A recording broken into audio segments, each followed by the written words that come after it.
There he is.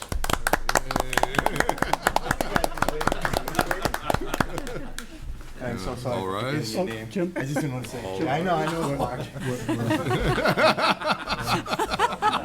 Welcome, everybody. Sorry we're a few minutes late. We had the dedication for the flagpole earlier and just got caught up in traffic. Welcome to the Tuesday, June 14th Selectmen's meeting. Read the agenda real quick. 7 o'clock, citizens input. Topics not reasonably anticipated by the chair 48 hours in advance of meeting. 7:05, Child Sexual Abuse Committee. Discussion vote of new member Nancy Stockwell to fulfill Vicky Lowe's position. 7:15, Randy Scollins, Finance Director, acceptance of bond offering bid. 7:35, NPS LLC, public hearing, discussion vote on Coldplay application. 7:45, Foxborough Commission on Disability, Sue Collins, discussion vote on appointment of James Mullen. 7:55, Economic Development Committee, discussion vote on spending of funds. 8:05, Peregrine Energy Group, Municipal Electric Aggregation. 8:15, William Keegan Jr., Polity Discussion, Grant Application Acceptance. 8:35, William Keegan, Alcohol License Discussion. 8:45, Selectmen's Update. 8:55, Bill Keegan, Town Manager Update. 9:05, Mary Beth Bernard, Assistant Town Manager Update. Jim, will you lead us in that? Sure. Thank you. I pledge allegiance to the flag of the United States of America and to the republic for which it stands, one nation, under God, indivisible, with liberty and justice for all.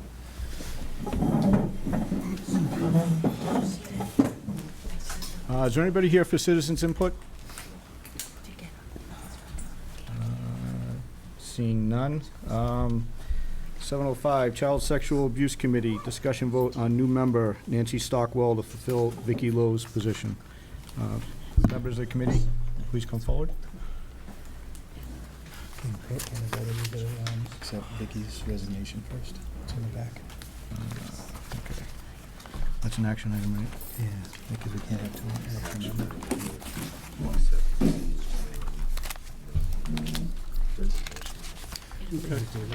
Accept Vicky's resignation before we can appoint somebody.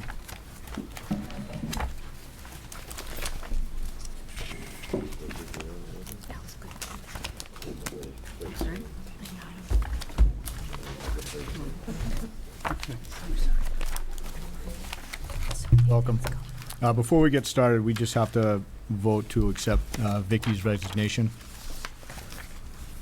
I'm just looking for it.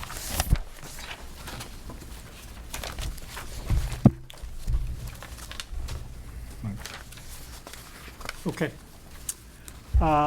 Move to accept Vicky Lowe's resignation on the Child Sexual Abuse Awareness Committee. I'll second, and thank you, Vicky, for serving on that committee. And just quickly in the discussion, she served, it wasn't an easy leave for her. She was one of the founding members, and when we were trying to figure out the whole process of mandated reporters and different processes, she shared all the information that she had with how she does stuff at the senior center and kind of brought us up to the new level of awareness. So that it's tough to see her go, but she did great work while she was there. Motion made, seconded. Vicky, if you're out there, thank you for your service. All those in favor? Welcome. Thank you. We understand we have a new member to fulfill Vicky's role. Okay. Nancy? Hi. Hi. I cannot replace Vicky. I'll stand in for her. That's very well said. But Very well said. Any comments, or everybody obviously is in support of, not of Vicky's resignation, obviously. No, in the next chapter. Next chapter, and Yeah, it was unanimous vote of the committee to support Nancy. I've heard nothing but good things about her, and I couldn't even think of anything, so, we'd like to have her take Vicky's place. okay. Can I have a motion? Yeah, move to accept Nancy as the new member of the Child Sexual Abuse Awareness Committee. Nancy Stockwell. I'll second that, and thank you. Any discussion? Mr. Chairman, I'll just say that I second that action as well. And I've known Nancy for a while since I've been here, and she's a wonderful lady. Great. And just, I was at the meeting where they discussed this, and, you know, you haven't lived in town very, very long, and she was just ambitious to help in any way she could, and she had good resources and good experience. And I say this committee that they work on is probably one of the most important ones that we have in Foxborough. And yeah, I'm looking forward to the work that she has together with the committee. Well, it's a great committee and it's great leadership, so a good addition. All those in favor? Thanks. Welcome. Thank you. Thank you very Thank you. much. Thank you. Okay, back on schedule. Thank me. As much as you tried. 7:15, Randy Scollins, Finance Director, acceptance of bond offering bid. Mr. Chairman, if I could just sort of introduce this item for you. During the past week, we had some wonderful information to report to the town and to the board and to all of its taxpayers that the town of Foxborough, through many years of financial stewardship and guidance and responsible management of our finances, has reached the pinnacle of its recognition in terms of the financial world by achieving a AAA bond rating. That is the ultimate applause I can give to the Department of Finance, as well as to this town and to the residents who have supported its efforts for many, many years. This is not something that happens just in one year. It takes many years to reach that point. I know that during the time that Randy's since he took over as Director of Finance, they've had his third increase in bond rating, Randy? Right, And third during the tick. time that's happened. So congratulations to you and to Lisa and Thank to you. all the members of the Finance Department for the work they've done and to everything that they've done to contribute and help us put us in that position. I think the AdCom, the advisory committee, the work that they've done over the years, as well as the Board of Selectmen, the various Boards of Selectmen, school committee, so that and the Water and Sewer Commission, who just recently signed on the financial policies, was sort of the final piece of that puzzle that needed to get done before we could reach this moment tonight. So. And I would like, of course, and I'm sure Randy will formally introduce Peter, but Peter Fraser has been our advisor for many years as well, and so we appreciate the work that he's done from First Southwest, and I'm very proud of all the work that's gone into this, and thank you to all of you for reaching this. Great, thank you. But the accolades really go to everybody, every policymaker, present, past, on all the different boards and all the leadership that's been provided on the school, town side over the many years. As Bill said, it didn't just happen overnight. It's something that the town's been doing for a long time, and we just added one little extra ingredient with the financial policies, and thank you for endorsing those and the other boards and committees. And actually, I would like to introduce Peter Fraser, is Managing Director of First Southwest, Division of Hilltop Securities, and he's been our financial advisor for some time. And Peter actually did a comparison for us, benchmark comparison for us about a year and a half ago, comparing us to other AAA rated communities, and I think he really showed us the way that that we had all the financial dynamics to get there, and then we finally got the policy piece together, which was the final piece needed, but really a reflection of the whole community, everything the community's been doing for many years. And you have Lisa here as well, Lisa's our treasurer. I just wanted to, just for starters, say we're here to ask for your acceptance of the low bid on the bond, and there were the bond offering was managed by Peter and his firm. They received 7 bids for our bonds for $23.36 million, and the low bidder being Janney Montgomery Scott LLC, with a total interest cost of 2.518% for collectively both of our offerings, the town hall offering and the water treatment plant offering. The bids were relatively tight range, 2.518 to 2.62. I think Bank of America was Merrill Lynch was the high. So certainly, Peter and I were saying we wish we could actually take credit for and Lisa for the very low yields. These are clearly historic yields, not just for us. These are clearly the lowest yields that we'll pay on long-term bonds or have paid. But it just in the world, in the country, and Peter was sharing with me what folks in his company were talking about, the lowest yields in 500-700 years. So it's really an incredible phenomenon that's happening out there, and there's actually the data to back it up. I don't know if you wanted to comment at all about what was happening. Yeah, in the market. it's just extraordinary. It's not good news for a lot of the world because it's a reflection of a weak economy worldwide. But it certainly was, a twofer. One, having the highest credit quality that you can have, which is, by the way, a notch higher than the U.S. government at the moment right now, you being AAA and they being AA+. But the combination of that, as strong as you can be from a credit standpoint, and the rates as low as they've literally ever been, and this is the largest issue I think that the town's undertaken, at least in the 20-some-odd years that I've been working with the town. So, it's sort of the perfect storm in terms of those factors. And for the next 30 years, the town will be benefiting from these very low interest rates. And so it's a thrill for me. And as I say, I've been I've had the privilege of working with the town for over 20 years. And for you guys, you've always been strong and well managed. But, this is sort of the byproduct of a lot of hard work and a lot of tough decisions that have been made. And finally getting this last piece of the puzzle in place, as Manager Keegan said, is really terrific and a tribute to all of the decision makers.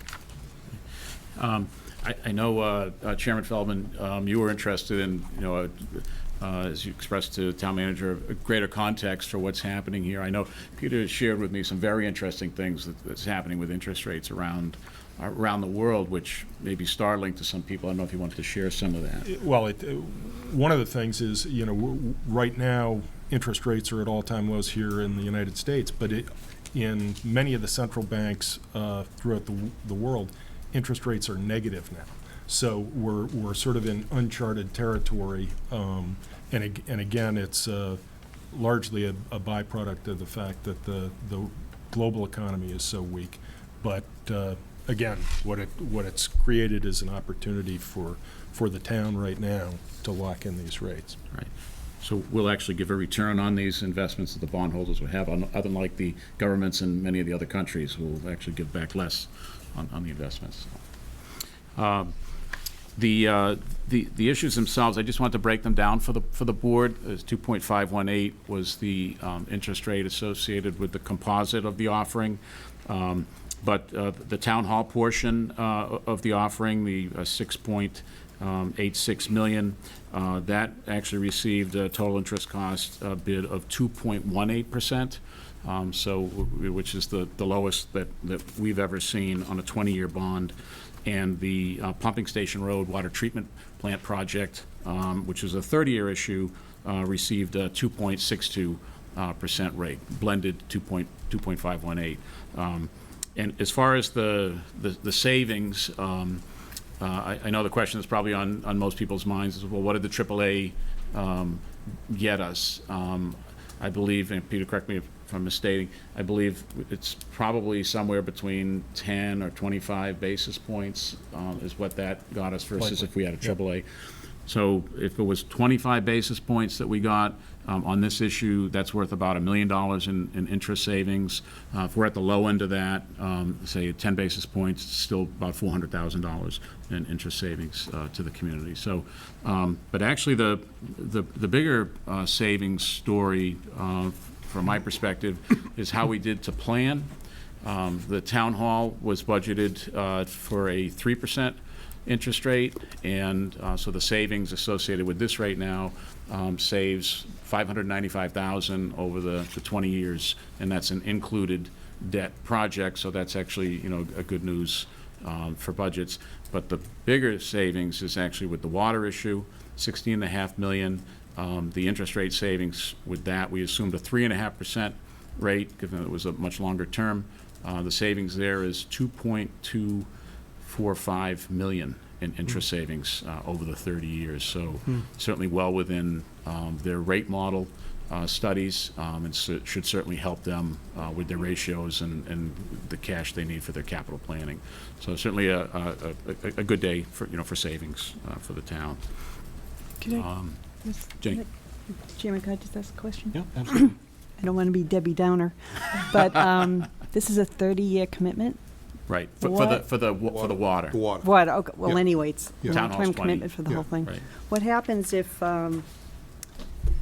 with this precarious economic situation around the world, if Janney Montgomery Scott LLC goes belly up, or I'm going to let Do Peter they- answer that question. would we have to go out again to rebid the bonds? No, the way it works is, these underwriting firms, you see that there's 7 bids that you receive, but it actually represents a number more underwriting firms that get together in syndicates with one lead that would put in the bid. But basically what they're doing is they're giving you the money in exchange for these bonds that we hope you'll be signing later on. And those bonds are then sold to individuals, to money funds, to all sorts of folks. And so it really doesn't matter what happens to Janney or any of these other firms after you receive the money, which is going to be in a week or two. So there's no exposure on the side of the town. And the other aspect of these bonds are they have a 10-year term that you're fixed, that you have to pay the debt service. But if something happened, let's say interest rates got even lower, which is highly unlikely, but at the 10-year point, you can actually refinance. You can take in those old bonds, pay them off, and reissue new debt. So Peter's led us through Which that is what we- process multiple times Yeah. over Right. years as well. I think it's very unlikely, given the interest rates on these bonds, that we'll ever see interest rates this low, that would make that happen. But the nice thing is, the flexibility to refinance is all the towns, nobody can tell you to do it or make you do it, but the town, if the economic conditions were right, you could do that. Okay, thank you. Sure. One other point I wanted to make is that I know you see the form of vote in front of you, and I alluded to the fact that the coupon rates that you're seeing associated with the bond payments are higher than these 2-point numbers that we're talking about, and there's a reason for that. It's because in this market we receive what's called a bond premium, from the bond buyers, which basically they're putting cash in the town's coffers. In this case here, it's about $1.275 million. Right. And we hold that, and then we use that to defray our interest costs over the 20 and 30 years. So the net to the town is actually the interest rate that we've quoted here, what was bid. So that's the dynamics of how that works. We actually have 3 other bonds where we have the same dynamics going on, the high school, the library, and the water treatment plant.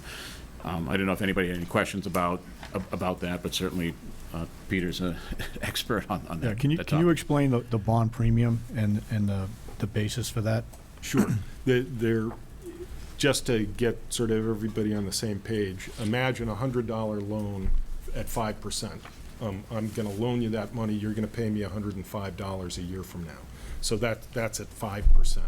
Now, if instead of giving you $100 at the beginning, I gave you 104, and you paid me back 105, it's that $4 would represent the premium. Your net cost would only be 1%, right? Because you have to pay me back 105, but I've given you not just the 100 that you're borrowing, but an extra $4. And so this premium is, if you think of it that way, the stated interest rates that appear on the bonds are slightly higher than the market, and the underwriters are providing you with cash up front to offset that if you applied it to your interest payments, would lower your payments down to that net rate that Randy alluded to of about 2.5%. Which So- what we will do. So, What we've been and the reason for that, it's a little bit complicated, but essentially it's for tax purposes and for the remarketing of the bonds, because when interest rates are very low and they rise, the bond holders would then have to sell their bonds at a discount less than the face amount. If they held, the secondary buyer held it to maturity, they'd have to pay capital gains tax on the difference between what they paid for and the maturity value of the bonds. I don't want to put anybody to sleep, but there's. Told you but to teach the there- master there's- class on this.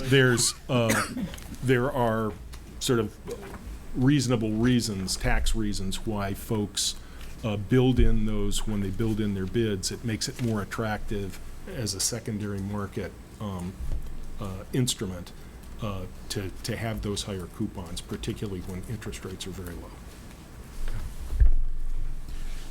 And I think that's it as far as the bid results, and general information we want to share. I'm ready for any questions. Any questions from the board? No. Gotta have some questions. Well, there were a couple asked. There were. I think if I was asking questions, it would be just to make noise. It's a little over my head on the numbers, I'll be honest with you. I think my support would be based on the approach and your history and the fact that they are so low and strengthened by the discussion that I can't imagine 700 years, but I'll take your word for it. It's right here. Yeah, I know, but who am I to say I differ with that? I just don't have that ability in my head, so I'm putting it in on your lap here. Great. Well, I think the fact that, we budgeted X and we came in at Y, and we're gonna realize a combined savings of $2.7 million in interest payments, versus what was budgeted, I think is outstanding. The one question, well, actually I had two questions. I had a question regarding the premium, which you answered, thank you. I had a question regarding the spread between the AA plus, and you answered that too, thank you. I had another question, now I forget it.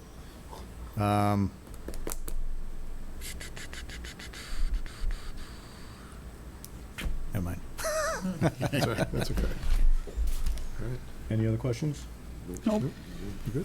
Well, if there's no more questions, Mr. Clerk, we'll have the pleasure. Sorry, Mark. Well, that was a question I had earlier. Do I have That to was read this? off the board. Selectman Elfin was asking if we really had to read every word. Like, as stated? No. All right. Sorry, everybody. I, the clerk of the Board of Selectmen of the town of Foxborough, Massachusetts, the town, certify that at a meeting of the board held June 14th, 2016, of which meeting all members of the boards were duly notified and at which a quorum was present, the following votes were unanimously passed, all of which appear upon the official record of the board in my custody. Voted that the sale of the $23,360,000 general obligation municipal purpose loan of 2016 bonds of the town dated June 28, 2016, the bonds, to Janney Montgomery Scott LLC at the price of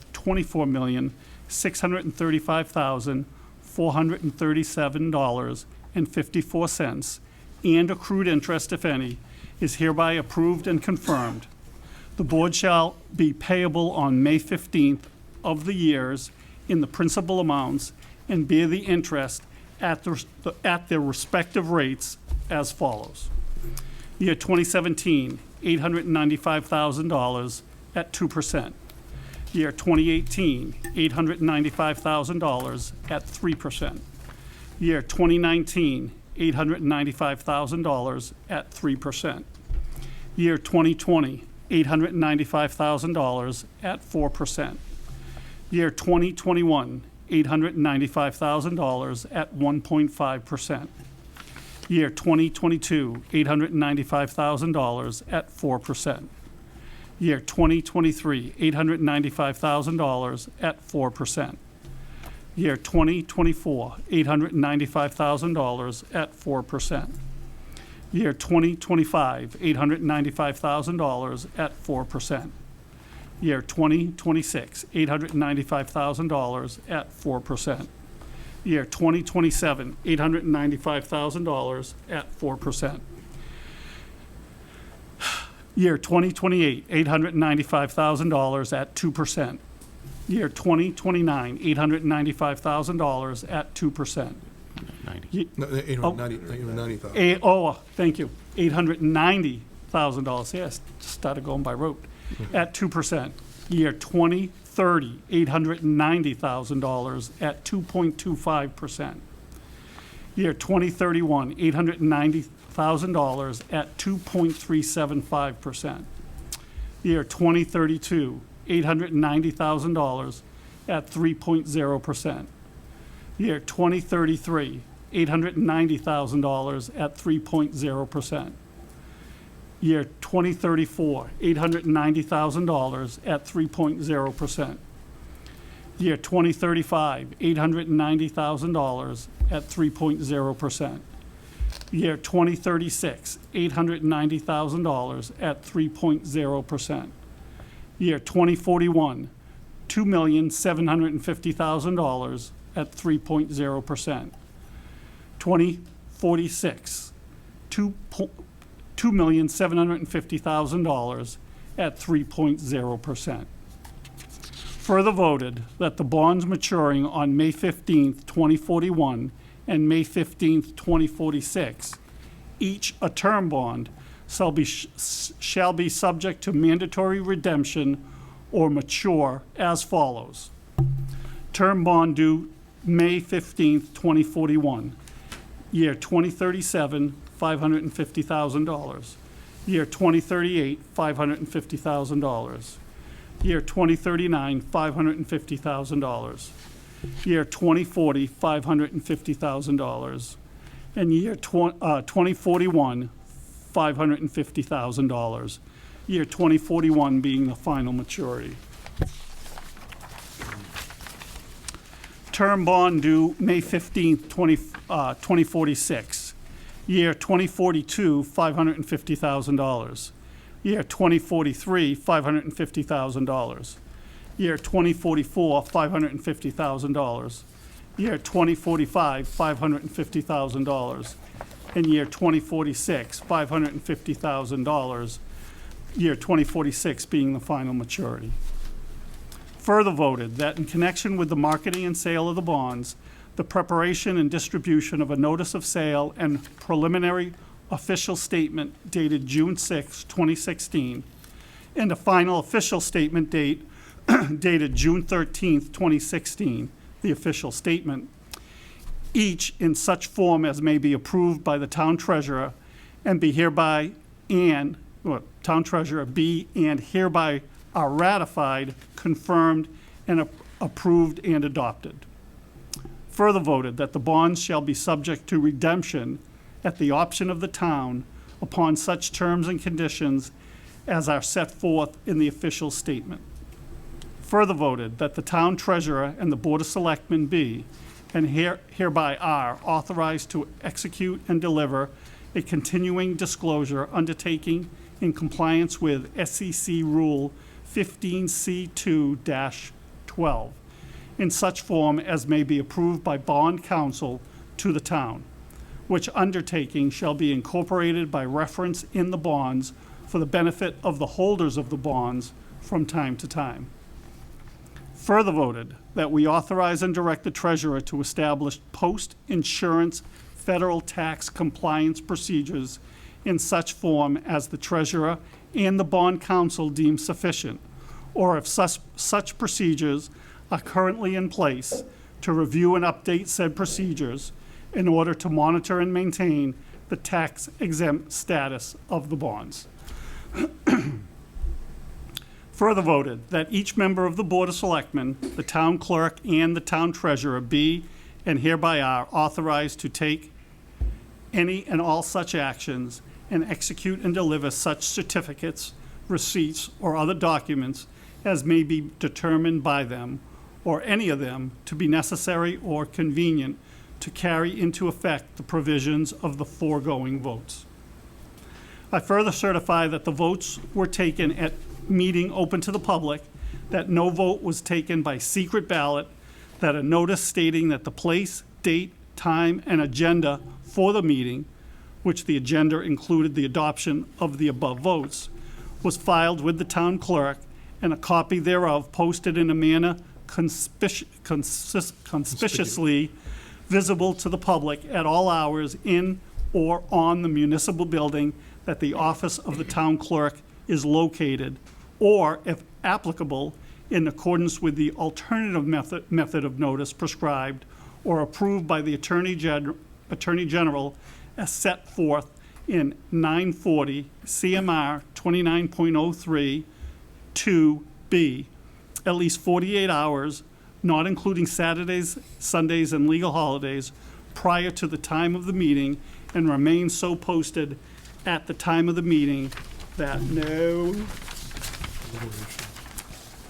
deliberations or decisions in connection with the sale of the bonds were taken in executive session, all in accordance with GLC 30A 18-25 as amended. Dated June 14th, 2016, Mark Elfman, Clerk of the Board of Selectmen. Can I drink now? Yes. I'll second that. Okay, motion made, seconded. Any discussion? Seeing none, all in favor? Any opposed? No? Congratulations. Thank you very much. Thank you. We'll, I'll be here at the end of the meeting and have a signing party. Brought up a barrel of ink, so all set. Thank you. Good job. Yeah, thanks. Thank you very much. Thanks, Peter. Okay, it being a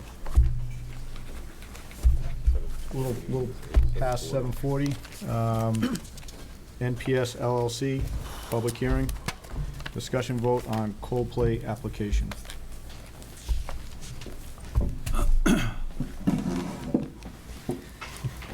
Hello, everybody. Hello? Okay. Jeremy Smith, Gillette Stadium. We're gonna read it in. Hold on a second, Jeremy. The Board of Selectmen, acting as the local licensing authority pursuant to MGL Chapter 140, Section 181, and Section 183A, and Chapter 136, Section 4, Town of Foxborough Revised General Bylaws, Article 5, Section 6, and also Stadium Rules and Regulations, will conduct a public hearing on Tuesday, June 14th, 2016, beginning at 7:35 in the Foxborough High School Media Center to review the application submitted by NPS LLC for the Coldplay A Head Full of Dreams Tour concert. This event is proposed for Gillette Stadium. Application for this event is on file at the Office of Selectmen. All interested parties are welcome to attend. Welcome. Thank you. So again, Jeremy Smith, Gillette Stadium. Here before you to request approval of the license application for a concert at Gillette Stadium on Saturday, July 30th. As mentioned, that concert is Coldplay's A Head Full of Dreams tour. As you may recall, Coldplay headlined the Super Bowl 50 halftime show, so we're obviously very excited to be able to bring that kind of caliber performance to Foxborough.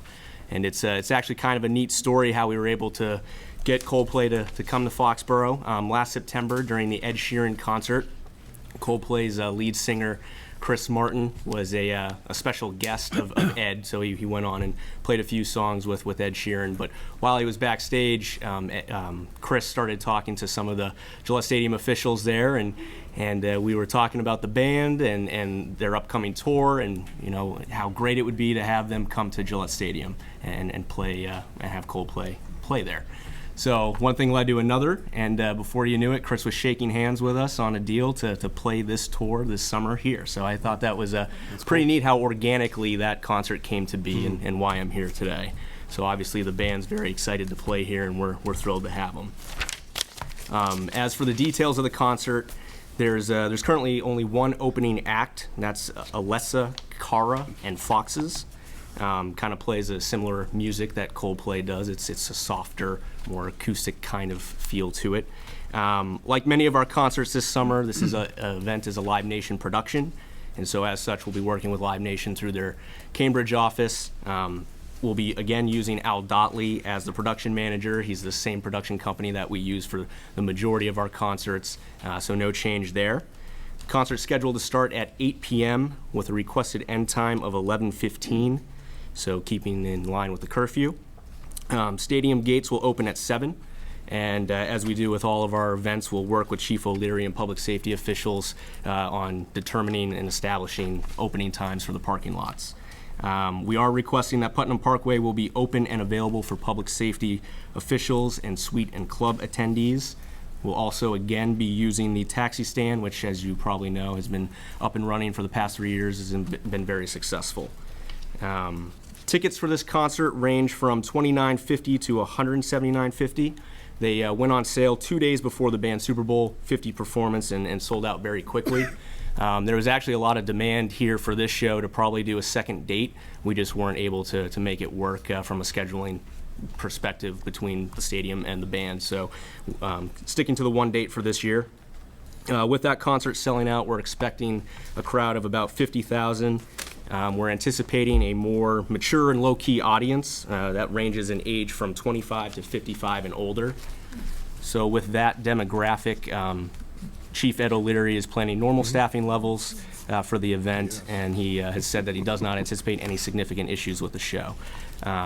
And then just a final quick note on the tour itself. They're currently in Europe. They'll be performing the next 2 nights in London, and then they'll start the U.S. leg of their tour on July 16th, coming to the stadium here on July 30th.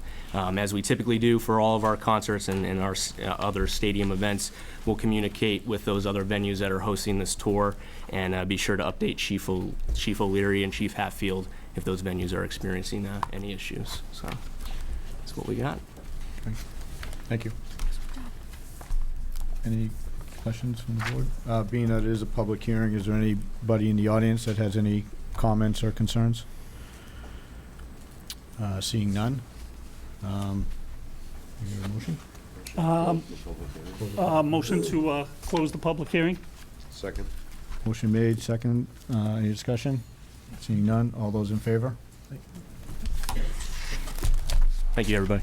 Oh, wait. Not approved yet. Move to approve concert. Rookie mistake here. That's all right. We'll let it go, don't worry. It'll be good. Move to accept the concert, Coldplay, A Head Full of Dreams tour for, the date, 30th. July 30th, 2016. Second. Motion made, second. Any discussion?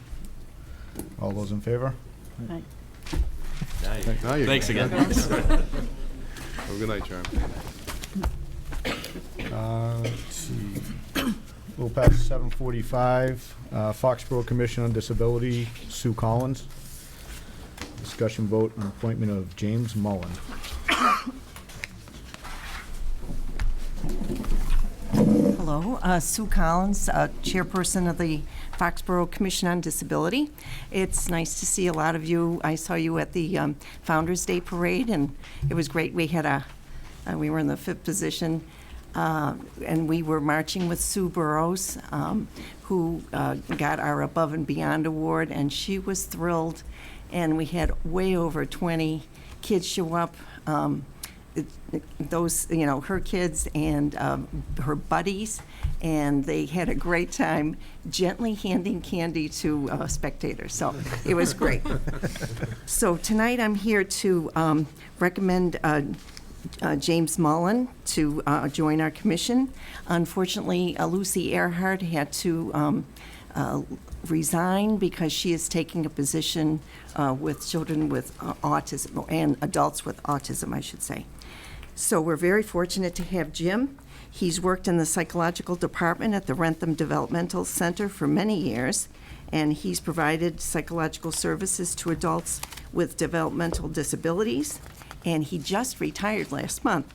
So we are very fortunate that he can donate his time to our commission and create an environment in Foxborough that is all-inclusive.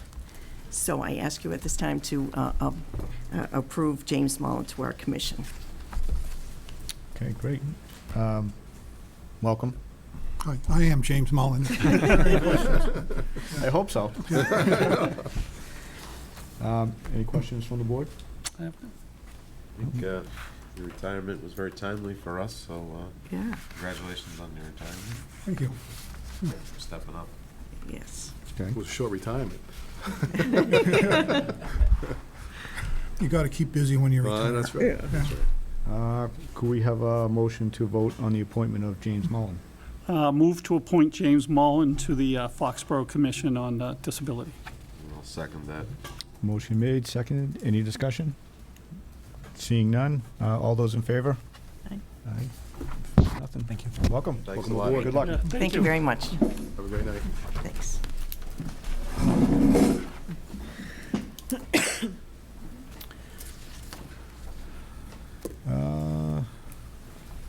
7:50. Well, this is not a public hearing. I think we can go a little ahead of schedule. Economic Development Committee, discussion vote on spending of funds.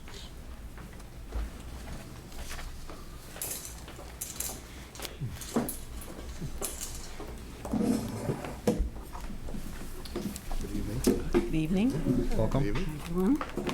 Lorraine Brew, Chairman, Economic Development Committee. Paige Duncan, Planning Director. So we're here tonight to give you some details about the recent discussions that have been going on at the Economic Development Committee regarding the fire station project. And there's been a lot of good exchange of ideas, and I think that the committee has really come up with a great approach now, and Paige has kindly put it into an organized fashion for us, so I'm going to have Paige present the information. But I just want to give Paige a shout out once again for all the hard work that she has done for the committee, and we really appreciate what she does for us. Thank you. So you have a letter in front of you that kind of outlines what our discussion will be, but for those who don't have it in front of them, I'll go over it briefly. So one of the discussion items has been as a result of the auction of the fire station property in December. It was actually a helpful process, because what it made us realize is that it's important for the town to identify what the community wants for that project. The auction was a great idea and it worked, but it also showed that there were different ideas of how that project would best suit the community. So we think that it would be a good idea for the community to start developing what we want. And the master plan discussed some concepts, first floor retail or preferably a restaurant with residential above. But there's been some discussion, is it 6 residential units or is it 30 residential units? And what's acceptable to the community and to the area. So that's been sort of trying to the end goal of, coming up with a vision for that property. The other discussion item we've been having is that we feel that the unknowns are depressing the value. We all talk about the sewer connection that's required, and we don't really have a good handle, as far as I know, and we know, on a number. And we, talking to the development community before and after the auction, those unknowns really made the development community shy away from the project. And everybody sort of said, well, we might throw 100 or 200,000 towards it, but we couldn't risk much more. And it would be helpful for us to know. And I think that's my first bullet item here is sewer. We don't really have the ability on the EDC to resolve that. And we'd just like to suggest that we all work with the Water and Sewer Commission and Roger Hill and just really work through trying to come up with a better number. At least if we need to do some exploration, at least figure out what that number is so we can do a cost benefit on how much information we need. The other thing, we had an intern for a few weeks, and one of the tasks I gave her was to start looking at a build-out for that site, to start doing that exercise I talked about. And one of the things we realized when she was doing that is that the areas that we have on the assessor's database don't match the dimensions or the area that we're looking at. So that made us realize that the base plan we're working with, we don't know, we might be several thousand square feet off. And when you're talking about a small property like that, that obviously has an effect on parking and square footage. So that brings me to my second point, which is the group agreed that we need a good base plan to work off of. We have the benefit of Kurt Yegan's 3D laser scan, so he says that we can do topography from that, but what his scan doesn't do is property lines. So we're asking for some funds to allow us to have a survey done to get a meets and bounds property line description. That will be augmented with Kurt's 3D topography, and then we'll have at least a good base plan to work from. And then also, Kurt Yegan had said that he thinks he could get some graduate students to work with us on developing some renderings or some build-out yield plans, because that's our ultimate goal, is to come up with a yield plan so the community knows what we have to work with, what we're offering. You know, is it going to be a sale? Is it going to be a partnership? What's the best way to protect the interests of the community while ensuring that we can build on community character and start implementing the master plan? So for right now, that's our request, is that there is about $20,000 in the EDC's fund, and we'd like the authority to spend it.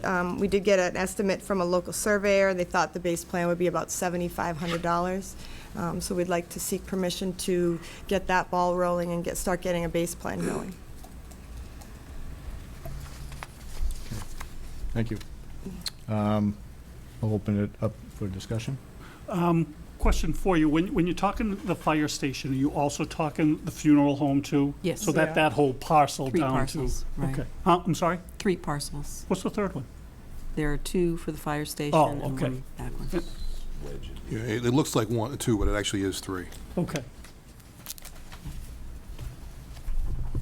Any questions? Yeah, I'm a little unclear on the letter, on the different items. Item 1 is the unknown on sewer. Item 2 is the discrepancy on the survey, so you need to have a surveyor do the meets and bounds. And then the third is trying to understand the build-out. Is it 3 units, 4 units, 3 levels, 4 levels? Correct. And then the closing paragraph, you say there's $20,000 left in the budget, and you want that money for survey, the 7,500? Or you Just want that, the whole? no, just the 7,500. We're kind of doing it in piecemeal. We have the understanding that we might be Okay. able to get some free help on the build-out portion of it, so we're Okay. going to try that avenue first. In Okay. the meantime, we're just trying to get the baseline so we can give that to whomever's going to do that and work with it. But I'm also a little, I don't want to say skeptical, but I also, sometimes you get what you pay for, so I'm sort of saying, while we're going to seek out the non-cost avenue, that if that falls short, I didn't want to make it seem like we wouldn't come back and have to talk about this again. But Okay. we are trying to do it with, graduate students or some other Mhm. process that would save the community money. Okay. So my question is, I'm gonna, this isn't meant as an offensive. I've No. worked with you before, and you've kind of jumped into this process. And the EDC is all volunteers? Mhm. Where's this 20,000 coming from? Is that grant money that's in there? No, you have the economic development fund Revolving. that was set up from the licensing, from various liquor licenses. Okay. Yeah. So it sounds like the first option of we had an earlier auction, that didn't work. Then this auction was a little different because it gave the board the ability to have a say in it, and that didn't work. And now we're finding out we don't have survey to begin with on the property lines. My biggest issue with this is if we're serious about economic development in the downtown, all right, that's what everyone's been talking about for a generation now. The last meeting I attended where we had planning board, board of health, planning, sewer, water, the question was, where is the sewer and how can it get to here? And the one thing I asked for was, do we have a sewer plan? Now, the sewer and water department, they work on an enterprise process, okay? To not be able to say, here's the sewer, here how it is gonna get to the area, this is what it's gonna cost, to have this fund now pay for that, or have it still unknown at this 11th hour. On a private business, I would fire everybody, because the town has been very good to the water and sewer. We're spending a lot of money. The water and sewer department, the sewer department has been in the business to take people's sewer. Now, we're in the business of finding sewer to pay for the improvements that we have on the 3-channel thing, the 3-town process. If the water and sewer department can't come up with a plan on where the sewer is it on Market Street? Is it, and I noticed on here on the first paragraph, talking about a pump station, that comes out of frustration, because if it's over by Bird Street and the sewer has a 4-inch line, if I bought that building, I would put a pump in it, and I would say, if the town's not gonna let me know where the sewer is and how to get there, I'm gonna do it myself. So I don't think the town is serious about developing this property. If they were, then we would say, here's a map of the sewer, Mr. Developer or Mrs. Developer, here's how you do it. So now we're gonna spend more money on the property, and at the 11th hour, we're gonna turn and say, where's the sewer? And we still don't know. It was very clear on the town meeting, and again, you weren't here at the time, and you're a volunteer on this, but the town spent a lot of money, and they said, downtown, that's the area, we just have to hook into it. And years later, we can't hook into it because nobody can tell us where the maps are. Nobody could open up the file drawers and put it all together. So this infuriates me that we're asking for survey money where it already went out to bid twice and we still don't have survey, and we don't know where sewer is.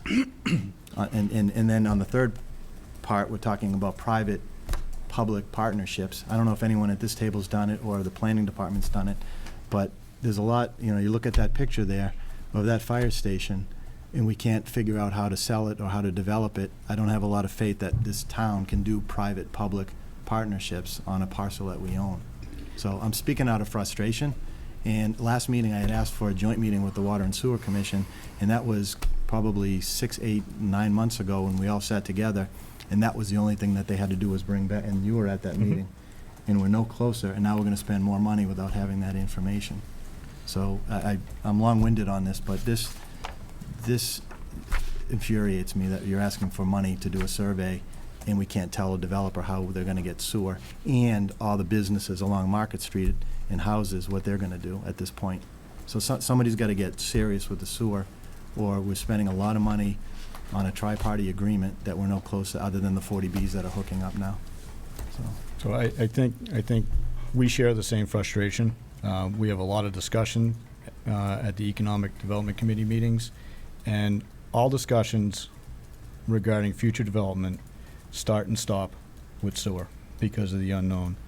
I think that the money that the Economic Development Committee is asking for is not so much a survey for sewer, but to clean up the discrepancies within the lot lines. Oh, no, and that was my first question, I understand that, but it's not sellable till we know where the sewer Right. is. So let's handle that first before we spend another dime on this property, because, and that's my opinion, Right. because once we have the survey, what's the catalyst for the sewer department to give us a plan? So I think the Economic Development Committee, Mike Stanton happens to be on the board, so he is well aware of the frustration, and there will be a joint meeting with this board and the Water and Sewer to get that ball going. Because you're not gonna develop downtown at all, fire station or any other existing property, Until they get rid of it. until we have clarity and a short-term plan and a long-term plan regarding sewer. And it's not just downtown, it's also Route 1. So, if the Economic Development Committee, I know, is serious about developing opportunities for economic development, and sewer is part and parcel to any future development in this town. And if we do want to be serious about development, that has to be out in the forefront. So, believe me, I don't want to share kill your it, and believe me, frustration. and Lorraine, I know you're volunteering and you've put a ton of time into this. The onus is on the town for not doing what we need to do. And I'm not picking on Water and Sewer or Selectmen separately, but this is a town issue. The taxpayers pay for roads and infrastructure, and if they can't get a plan of where their infrastructure is, Right. why would I've used economic development money for new sidewalks and signage and nice things to attract businesses. The water and the sewer is bought and paid for. We need a plan of where it is. So, and again, I'm saying this, and I have utmost respect for you, Paige, and you walked into something, but we gotta clean up the baggage before I think we can spend any more money on this. And if this is the way that if this is the big stick and the carrot to do it, then the Water and Sewer has to come to the table and say, they don't have the ability to give us a plan, or they need time, or they need money, but just to ignore it year after year after year when they promised, you flush your toilet in downtown, it goes to, Norton because that's the thing. It's not, something's missing there, so. Jim, I think that, this request really isn't the stick that's going to make any difference with the water and sewer piece of it. I think this is just, the survey is just something that needs to be done.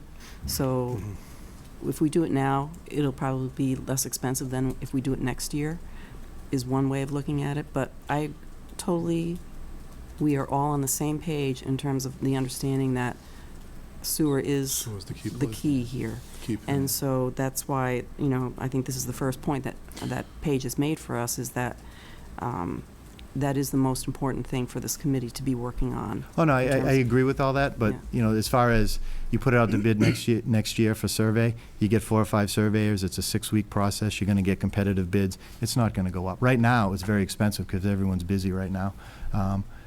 But say you spend the $7,500, it sits for a year, you can't sell this property unless you know what the sewer is. Nobody's gonna buy it. You can't Absolutely. put septic systems in there, Well, I think not only that, you have unlocked property values on all those residences that are sitting with tight tanks right now. And, at some point, you want to unlock those property values as well. Mike? Well, I also see this as two different issues. I think we definitely, to clean house, got to find out what the boundaries are. But excuse me for not understanding, being the newest member on the board, why can't we call water and sewer in here and say, give us a plan, a map? I live on 25 Main Street, I have sewerage. I have no idea where it comes from. And after all this discussion, and I'm, 2 houses from the center of town, where are those lines? Why can't we ask, as a board, to have them come in and give us the plans? Well, let me just interject a few words here, because first of all, there is a plan, but the plan shows different lines and different sizes of lines located within the downtown area. And the key thing is to know exactly where those lines are and whether or not it requires that we have to either replace the lines that would best service the property, or result in a pumping situation, or if we could do a gravity line, what would be the easiest direction to go. There are a couple of reasons why the Sewer and Water Commission, I believe, are equally as interested in getting this done, but the challenge they have is that they don't have a lot of money in the sewer account itself at this time. They're waiting on, there are 2 major projects that are going to help them. One is the redevelopment of the Foxborough furniture property, and also the 40B project, and that's going to allow them the ability to have some money into their account, which will allow them to do some things. I'm not sure this is high on their priority list because there are other things they have to do. So I think it's a question of finding out the timing of when they want to get this done, because I think we all need to know that, because we're very serious about getting this done collectively. But you're right, there's a sewer issue has to be addressed. We have to know a timeline of that. I've talked to several developers who've expressed interest, but until they know where the sewer is and how deep it is and what it's going to cost to replace the line, they really are reluctant to move forward on it. And but once they know that information, once the information is well known, it makes it easy for them to then really explore the options. So that's the big challenge we face. So getting a meeting with them is appropriate, to understand the timing of when they can help us with that detail. We can't put it all on water and sewer, the whole thing. This has to be a total, like we said at those meetings last year, it has to be a total group effort.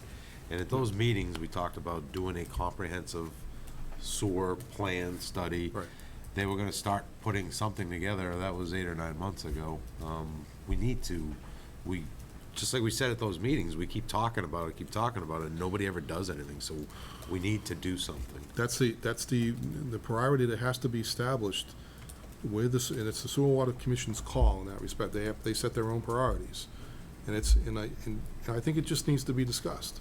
I'm not here, I don't think we're here to dictate to one board versus another, but I think if they hear from this board as well as the Economic Development Committee how much of a serious impediment it is, and I think they know that, but if they at least were able to provide you with some guidance and indication as to when and the timing of this, it would certainly help the process that we're trying to accomplish here. And I think we're at a good stage to ask for this, and I feel very comfortable doing so because it dovetails nicely in with the master plan. The master plan, we're now at the implementation phase. All the conversations and meetings were sort of in the early, in the mid phases. Now we're at implementation. And one of the #1 priorities of the master plan, actually there are 2, downtown and sewer. So in a way, the people have spoken through their plan, and, you know, hopefully if we take that information to water and sewer, and I know they have an understanding of what's going on, I think we do have some documentation now to really provide some backup that, you know, the residents do want. I spent the day at Founder's Day, and we spent most of the time talking about downtown, and the residents really want their downtown to be vibrant. And they also, the ones I spoke to, seem to understand that it's not going to just happen, and it's going to take a community-wide effort to make a choice to shop downtown and to support downtown, that this is going to be a community effort, that the national economy is just not going to create a suddenly vibrant downtown. So I guess my point is that this is a high priority for the community, and I think that, you know, I assume water and sewer and all of us can work together to get it going and implementing. The sewer is the keys that unlocks the entire process, without question. Without question. Well, there's value in the real estate that is being suppressed because of the lack of sewer. Right. So we need to work with them, hold them accountable, get some, we'll have a meeting, we'll set some timelines and some goals, and see if we can unlock that potential. Because as it stands now, 10 years from now, we'll still be discussing, you know, what to do with the fire station, and, you know, can we develop the downtown? Unless we know what direction we're gonna go. You know, maybe we should have put that in the time capsule. The sewerage or the, because if we're not serious about the sewer, then develop it as it is and put a force main in and call it a day. But Yeah, it's a detriment to all the houses that are behind it. There's a Right. state We have housing. affordable housing right there. Right there, Yes. and it's going, they're basically, they would have sold it, they have nothing, they can't do anything with it, and those businesses need it. I remain much more optimistic that we'll get this done a lot sooner than that, but I will say this, but I know I understand everybody's frustration here. I think we're all collectively frustrated. I think even the Sewer Water Commission, today, in fairness to them, they're frustrated too, because they wanna move forward, but there's a number of different things, timing is everything. They have more flexibility on the water side of their equation than they do on the sewer side, and we all know that. So the question then becomes, at some point, do we as a town wanna prioritize that and find a way to help fund that? So to fund, you know, the downtown sewer process.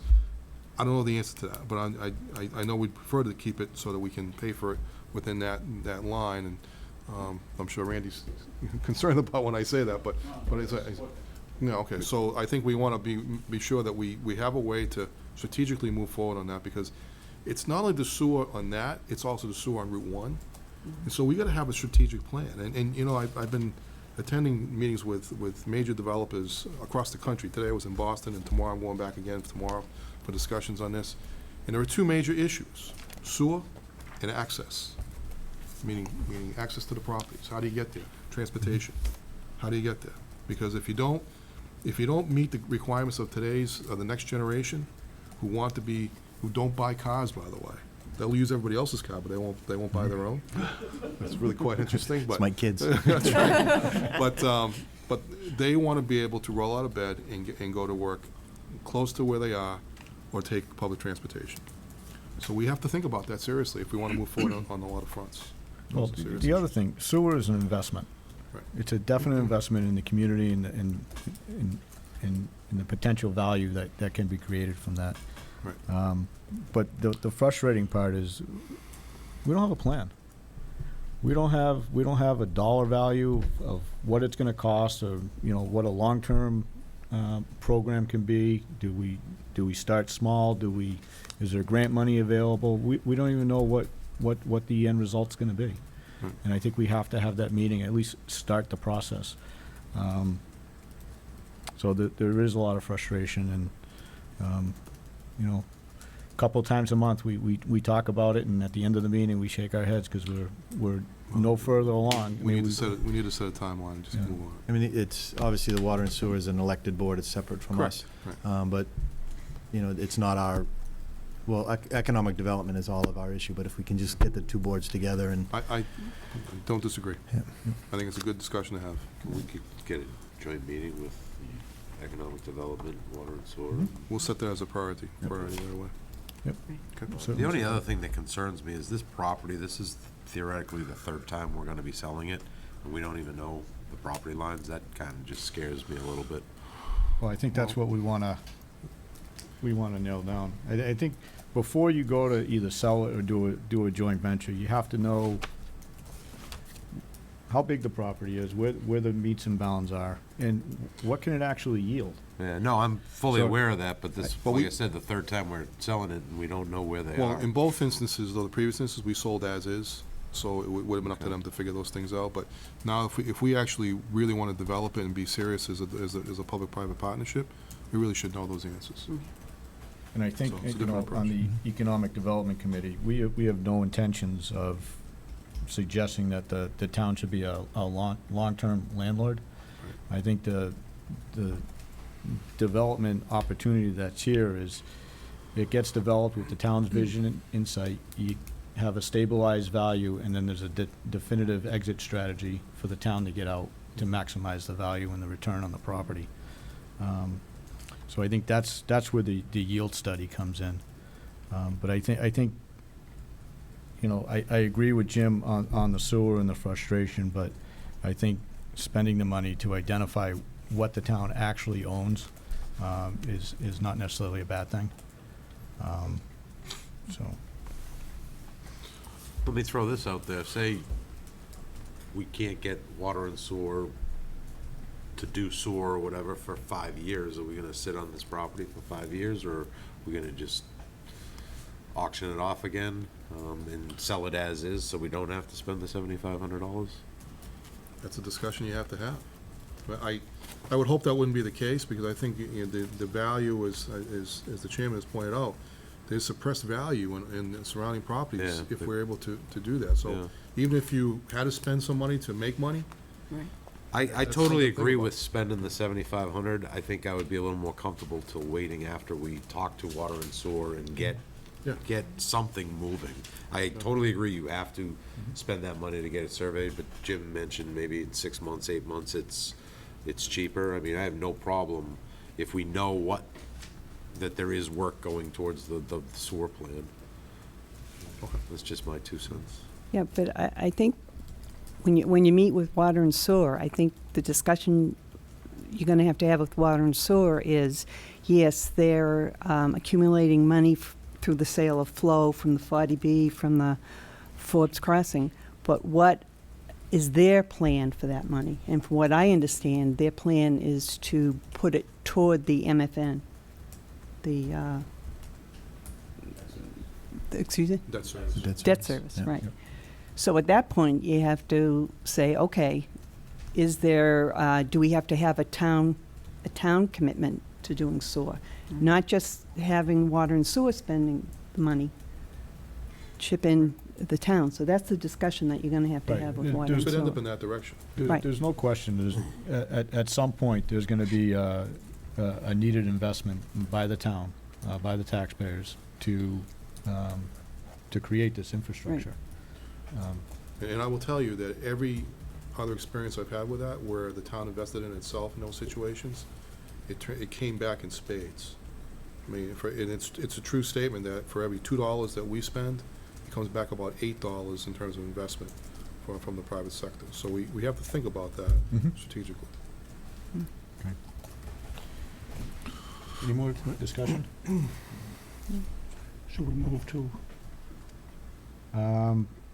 Yeah, approve? let's make a motion to vote on approving the spending of funds. Move to spend up to $7,500 on a survey of the property From the Economic Development Fund. from the Economic Development Funds. Second? Motion made, seconded. All those in favor? Aye. Okay.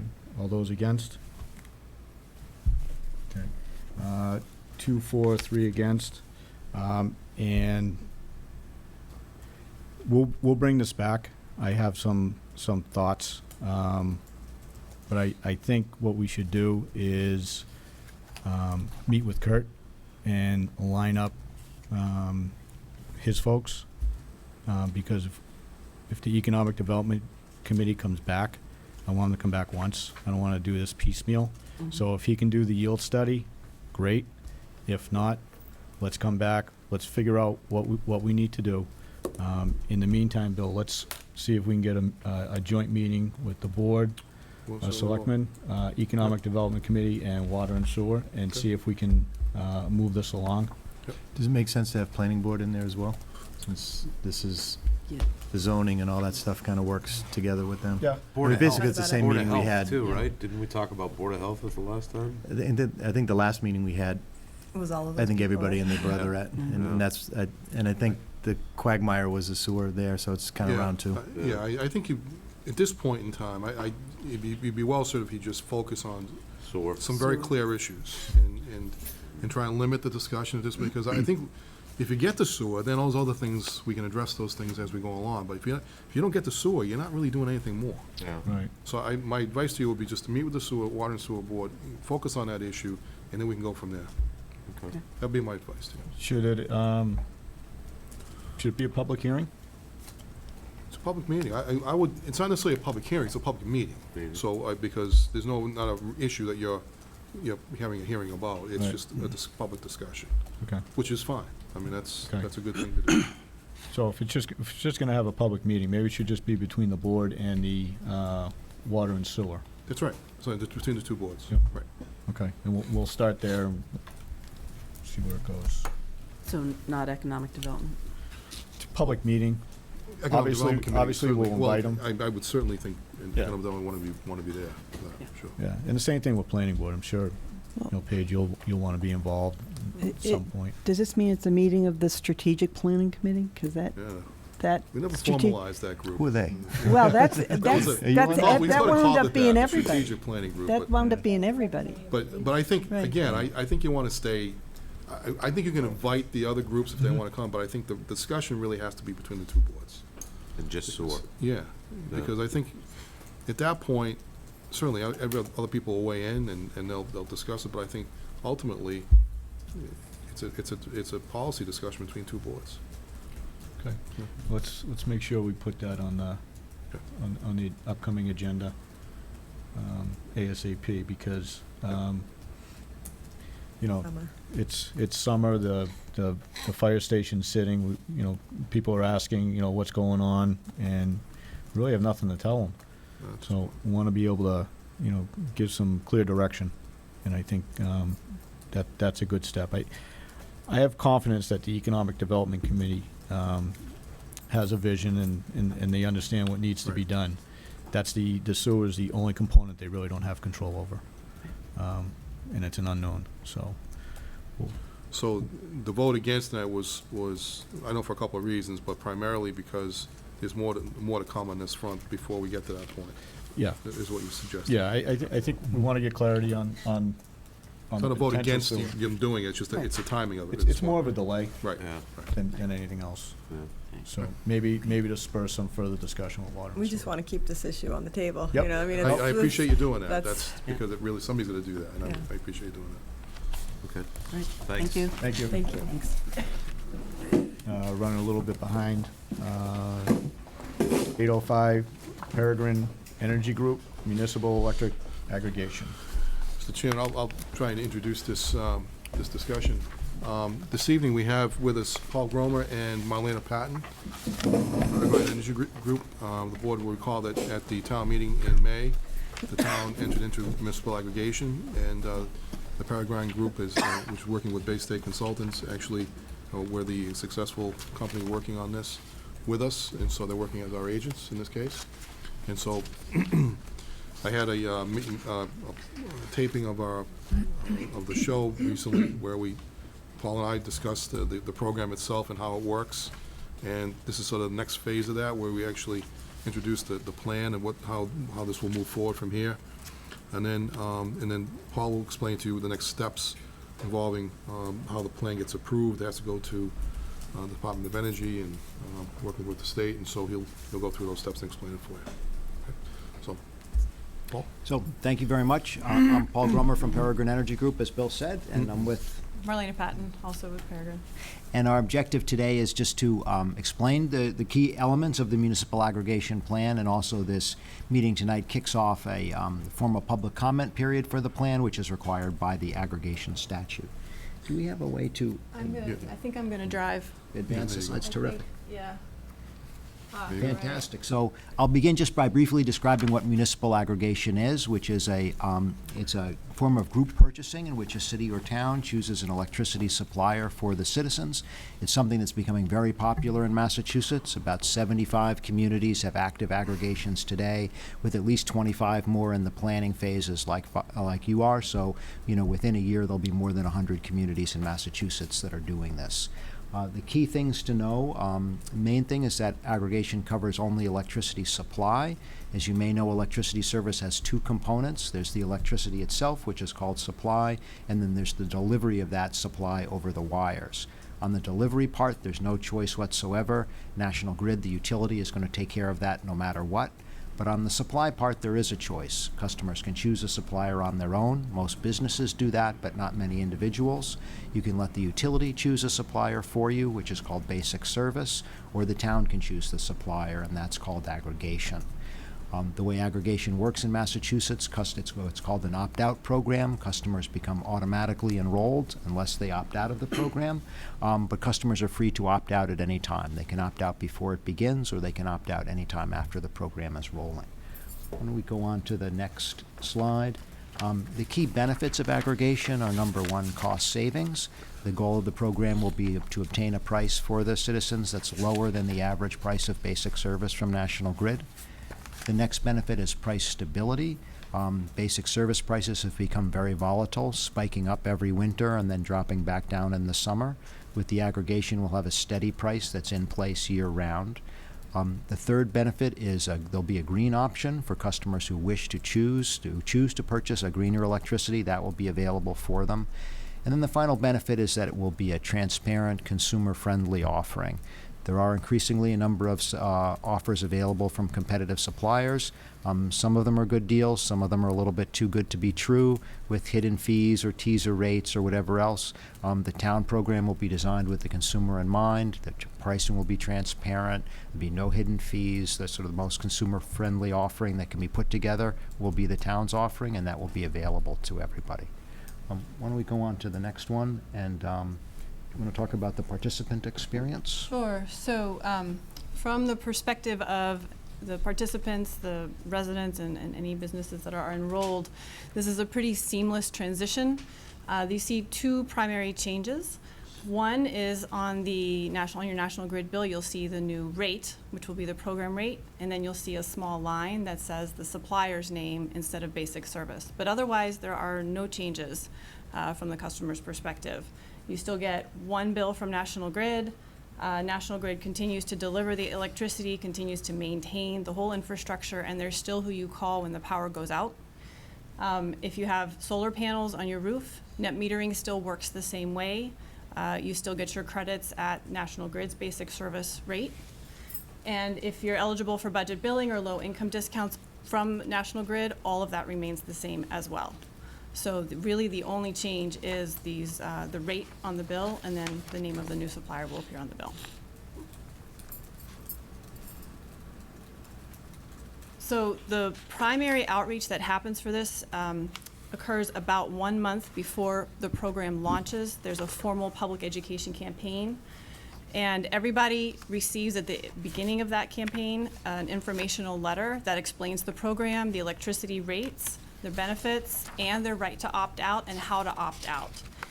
That letter kicks off this 30-day outreach period, during which there are a series of public events that will happen. There'll be public information sessions open to the general public. We'll also do one targeted for seniors. We'll probably do another cable access interview. There'll be information on the website as well. And then we will be providing customer support by phone and email also for the town. And opting out can begin at this time, so anybody who doesn't want to participate in the program at all will be able to start opting out during this initial 30-day period. And then, of course, after the program launches, they will continue to have that right. And then just to wrap up by looking at the schedule, so now we're in wrapping up the planning stage with the plan available for the public comment period. After that is the longest part of the launch process, which is the regulatory review process. The plan will be reviewed first by the Department of Energy Resources and then by the Department of Public Utilities. It's not an onerous regulatory review, but it is time consuming. It will take several months to get through that process. Once we have the state approval, we'll move forward with a public procurement to choose an electricity supplier, and the town will be able to choose the specifics of the pricing and the offering that it wants. And then from there, as we'll go into the public education campaign that Marlena explained, and then from there, we'll launch the program. Currently, we're targeting a launch date of February. The biggest variable in there is how long the regulatory process will take. That's the only part we can't control, but we're hopeful, we're optimistic that we'll have the program up and running by February. And that's it for our formal presentation. We're happy to answer any questions. I have two questions. So we won't know the rates until September or between September and December? Correct, exactly right. Okay. How long is this agreement going to be? Well, it really depends upon what kind of offering we get. You can sometimes be, and typically no more than 2 years. Exactly right. Yeah, So typically it's 1 or 2 years, and Yeah. that's something the town will decide. So we'll get pricing for you for 1 year, we'll get pricing for you for 2 years, and the town can decide which seems the more attractive. So if we went 2-year and whatever the rate was, it's locked in at that rate? Correct. Right. Okay. And the bill would each month be consistent, the same amount you're paying every month? Other than your use, of course. Oh, yeah, What you use. yeah. right. Okay. All right. So, just one question, Paul, and this question was asked from somebody the other day, was what if you're already getting a low rate from an existing company, and that that program expires after the time that this program has already started? So can you just explain how that works? You bet. So if you're taking service, if you've chosen a competitive supplier already, you're not part of the group that becomes part of this program automatically. But you're free to join this program at any time. So if you have an existing contract, when that contract ends, you can choose to join this program if you want. You can choose to go back to basic service, or you could choose another supplier. You'll have all those options, but you're always welcome to join this program. Paul, did you say there was 75 or so communities, soon to be 100? Now the goal is to basically be simple and beat National Grid's price? Correct. Out of those 75, are they beating National Grid's price? By and large, yes. There's a mix. It depends a lot on when they locked in their contract for supply. The electricity markets are fairly volatile. The National Grid price goes up and down all the time. The market prices go up and down all the time. Two important things to know. One is the town's not committed to going forward with the program until you see the pricing. So you'll know what the program price will be. You'll know what the National Grid price is at that time. But that's initial, right? So Exactly right. go, no-go at initial price. Exactly and then right. 6 months later, it goes above National Grid, but you're already in. You're already in it, but that's The market town is driven. already in at that Okay. time. Individual customers can leave at any time. So Okay. let's say you were to launch the program, you know that for the next 6 months, your price is lower than the National Grid price. Then the National Grid price drops down. Suddenly the town's price is higher. Two things there. One, the town's goal will be to beat National Grid on average over the year. Sometimes it may be higher, sometimes it may be lower. But if it gets into a situation where it seems unattractive to any customer, they're free to leave the program at any time.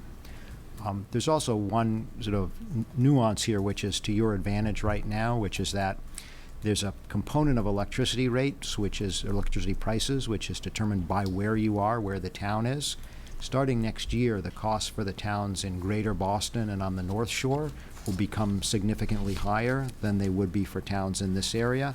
But the basic service price, since National Grid covers towns in the Greater Boston area, on the North Shore and here, they blend it all together. So customers on basic service in this area would really be subsidizing those towns on the North Shore a little bit.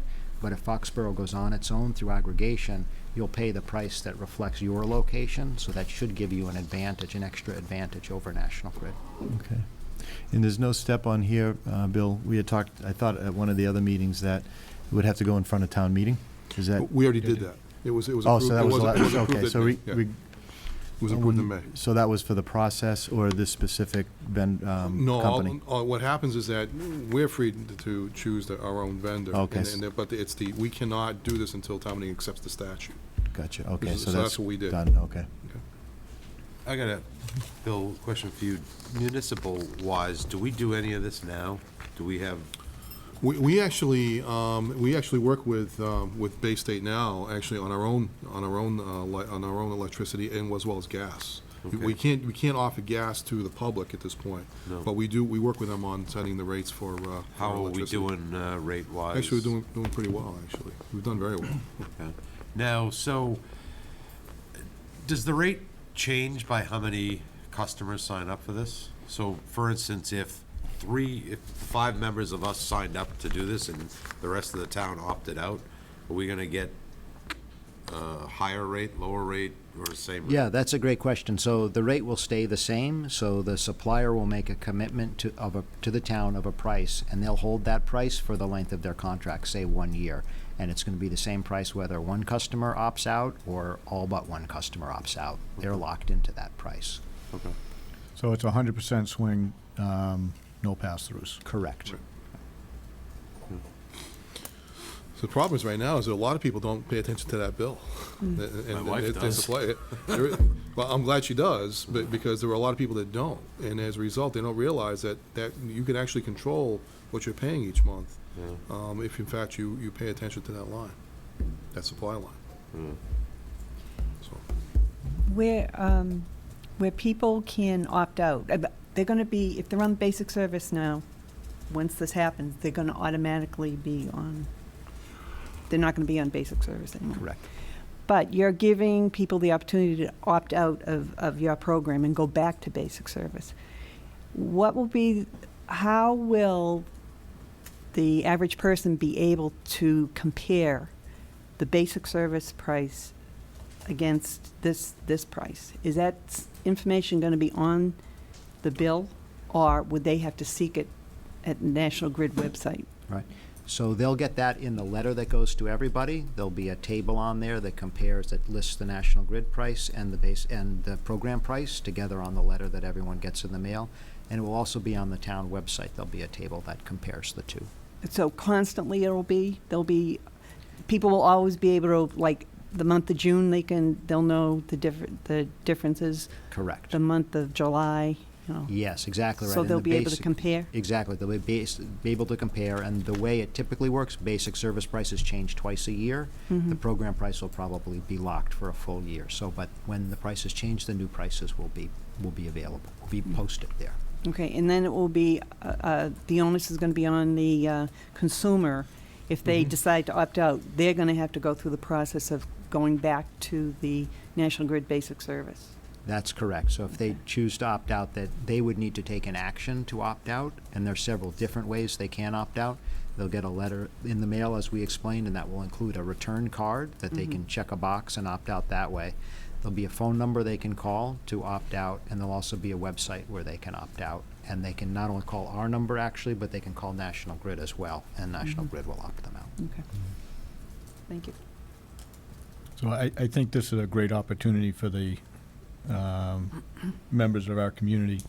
I've been doing this over 10 years now in my line of work, and we've saved significant dollars over the years by using our size and aggregating our consumption and actually going out and getting best pricing. So very familiar with it. I think it's a great opportunity. So I'm looking forward to it, even though I'm with a third party now. So we'll see what the rates come in at. that's the key. Yep. Any other questions? Just a general question on the downside. I mean, there's certain benefits if the rates are lower, but what are the detriments? Have you seen communities leave this, or communities stay in it, but their residents drop down and leave the program for other reasons than price? Not so much for other reasons than price. The best example, the longest running aggregation in Massachusetts is the Cape Light Compact, which is about 25 towns on Cape Cod and Martha's Vineyard. They've been doing this for about 10 years, and they've seen prices go up and down. Sometimes they're lower than basic service, sometimes they're a little higher. Most customers stay with the program, figuring that on average over time, the community program will be a good, fair place for them to be. But it's also the case, certainly the way we look at it, that it's not necessarily a bad thing if folks opt out. What the community does is it provides an option for folks that's fair with transparent pricing. And one of the best features of that option actually is that you can opt out if you choose, which is something you don't get if you contract with a supplier. So something that's available to folks. By and large, the experience is there's some people who opt out at the beginning, order of magnitude, somewhere between 5 and 10% typically opt out at the start. And then over the time, usually people come and go, but there's also often as more competitive offerings come into available, a small number of people will opt out each year, but the bulk of people stay with the program. That's been the experience in other communities. And when you say opt out, you mean without a penalty? Correct. There's no penalty whatsoever. Yeah, we weren't going to pursue it if there was, obviously. Okay. No questions? Thank you. Good. Thank you. Thanks. Thank you very much. Thanks, everyone. Thank you. Good to see you. Should I put this back to the picture of the firehouse? Well, Fire. that's your call. Sure, there you go. Well, that's all right. We should really have a picture of the flagpole there. It would be more appropriate today. The flagpole would be better for today. That's what I had. There you go. Thank you. Thank you. All right, thanks. We're really behind. Almost 8:45. Bill, you want to start the discussion on the grant application Sure. acceptance?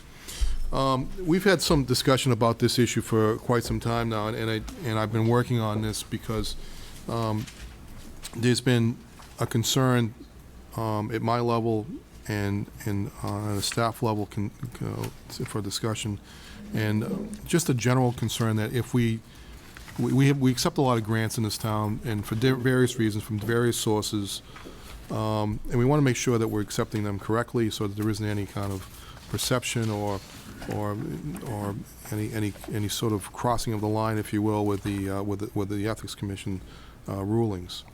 So the question then was, what's the right process for dealing with this? And so what I did was, I've talked with our town council. I've also spoken with the State Ethics Commission, and they have given me feedback on many different. And we looked at this actually several different ways.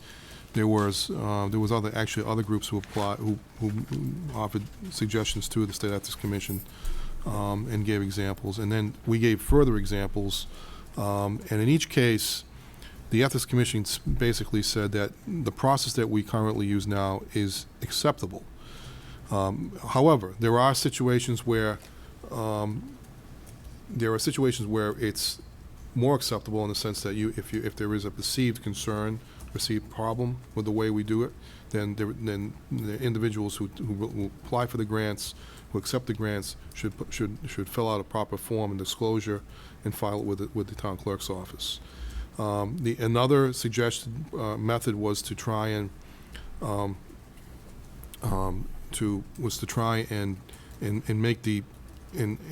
use the Friends of groups, and we used that in several instances this past year, where several groups have formed these Friends of groups associations to accept grants and funds, and that's actually another way. That's probably the cleanest way of doing that, if you will. So. What long and short of it was that we actually do have a policy, or the board has a policy, of accepting gifts and grants that it currently exists. And so because there is no one exact way of doing this, because each situation is different, what I recommended to the board was that before people apply for grants and before they accept gifts, that they certainly review them with our office and in some cases with town council, because we want to make sure that we're doing them correctly. We're acting out of abundance of caution, but also perception. And we want to make sure that we're doing this so that people don't perceive us as being, in any way, shape, or form, stretching in one direction versus another. So I want to just say that the long and short of this is that I've made some recommended changes to your policy, your existing policy, that the board should. I'd like the board to have a discussion about tonight, because at the end of the day, it's your policy, it's not mine. It's a recommendation only at this point. I think that it's a good discussion to have, so everybody's clear about what the intent is here. I think that we want to make sure that everybody, we're very grateful for everything that's donated to this town and everything that's given to this town. And we want to make sure that it never gets perceived otherwise.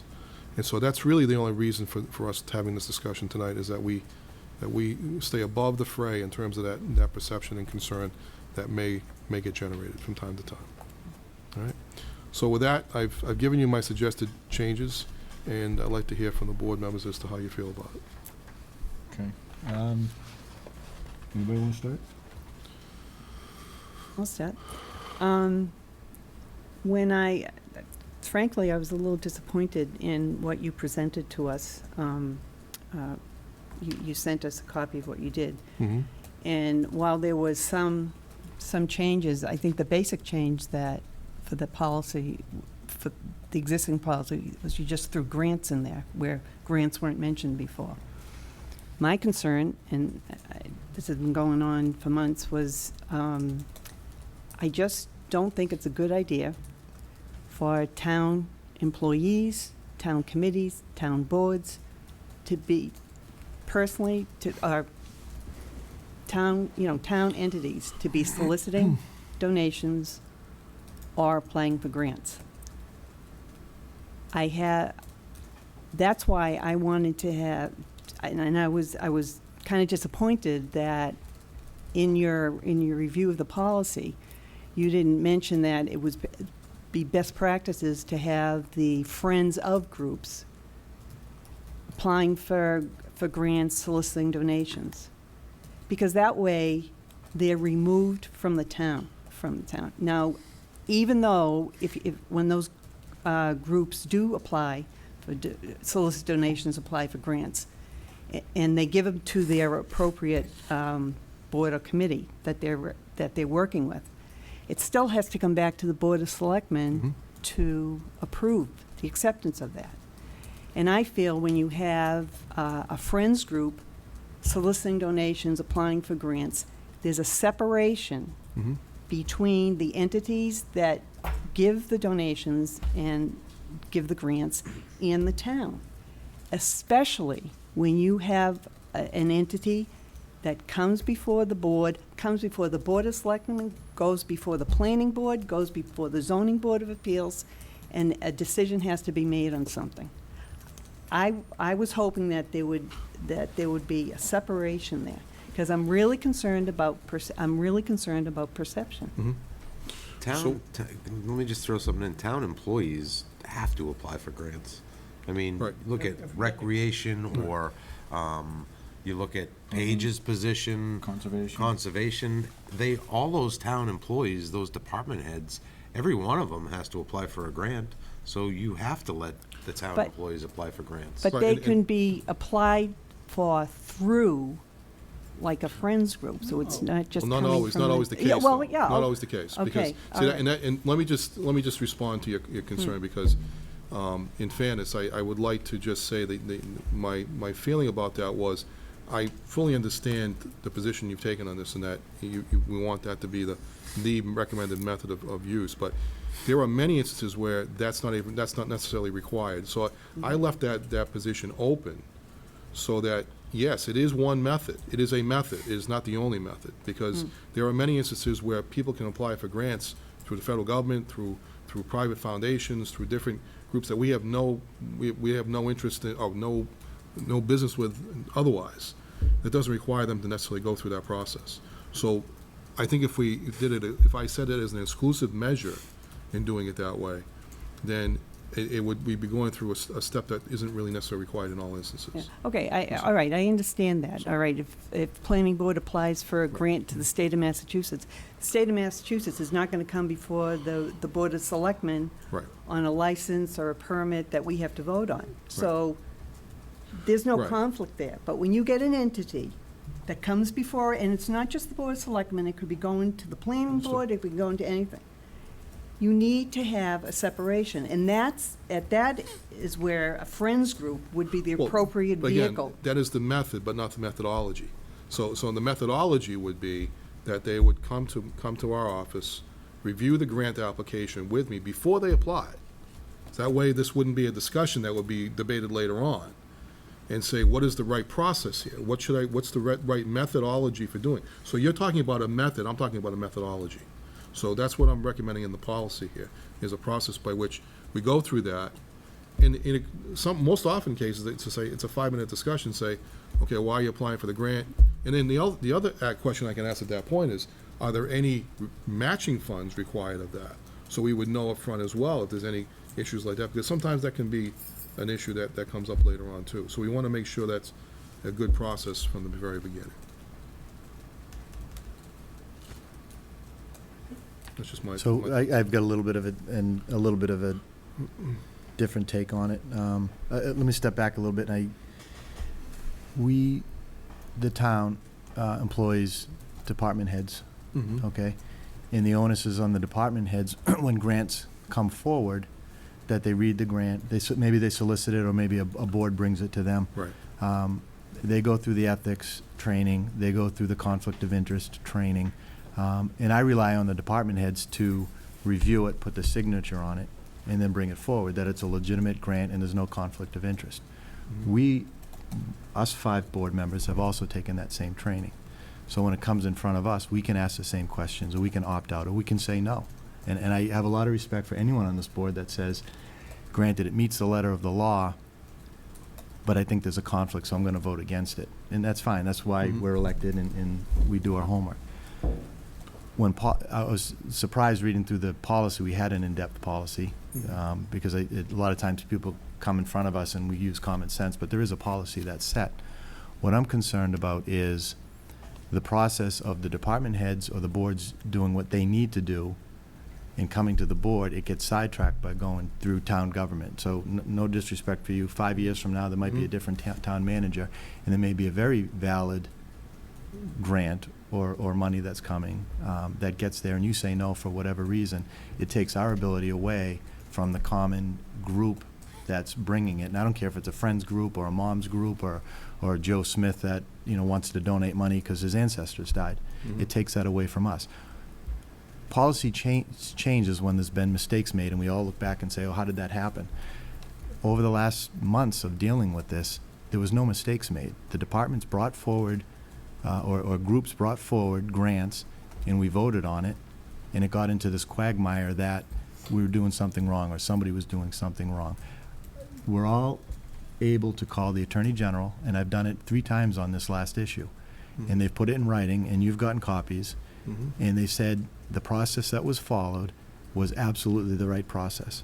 And then our attorney sent correspondence back and said, well, what if maybe you didn't understand this, and added 3 more things on it, and they came back again in writing and said, what part of it works, it was done right, doesn't the town understand? And in pretty much those words, it was nothing done wrong. We're changing something because we had a disagreement on the board, and now everything comes through a town manager, and it takes our ability away to have that dialogue and do our homework. Well, I think from a policy perspective, you have the right to say that if I say no to it, somebody could always come back to you and appeal that decision to you. Correct. So ultimately, in that regard. So my decision in that case would not be final decision, but it would be it's more of a review process to say, here's what I recommend you do, and this is the steps I recommend you take. If you choose not to do that, you do so, and if at that point you do so, if something goes wrong, you didn't follow the advice I gave you. Yeah. So that's the approach. Okay. So the ultimate thing, which I think kind of bothers me on this whole going back a few months to where we are right now, there was a grant that came in, and everyone panicked because there was no separation. Okay? I don't want the separation. I want the name on it, who's coming. I want to sign it, that I approve it, and I don't want to play friends of groups. So we had a grant that came forward. Everyone got a little skittish about it. They changed the name on the grant to go to the YMCA that was bringing it forward when it was coming from another entity. So the YMCA was going to get credit for a PIP grant that the YMCA never put a dime out of their pocket for. And everyone was going to be at our board, well, there's a separation, we're okay with that. That made no sense to me, but that was on our table. I took it off the packet because I just thought it was your first meeting. Right. And I said, I'm not going to bring this controversy. But that's what happened when we tried to find separation. And it's almost like the shell game. Well, we don't want to take it from them, but put this name on it and it's okay. That's what I think we need to avoid. We don't need to have that separation. We need to have the name on it. And if you like it, you vote for it. If you don't, you state why, or you don't state why, you don't vote. But we're 5 members. That's what we're elected to do. if I can, through the chair. And coming on a little late, but it seems like to me, you went through the process making sure we did things right, or you guys did things right. Trying to, right. And we did.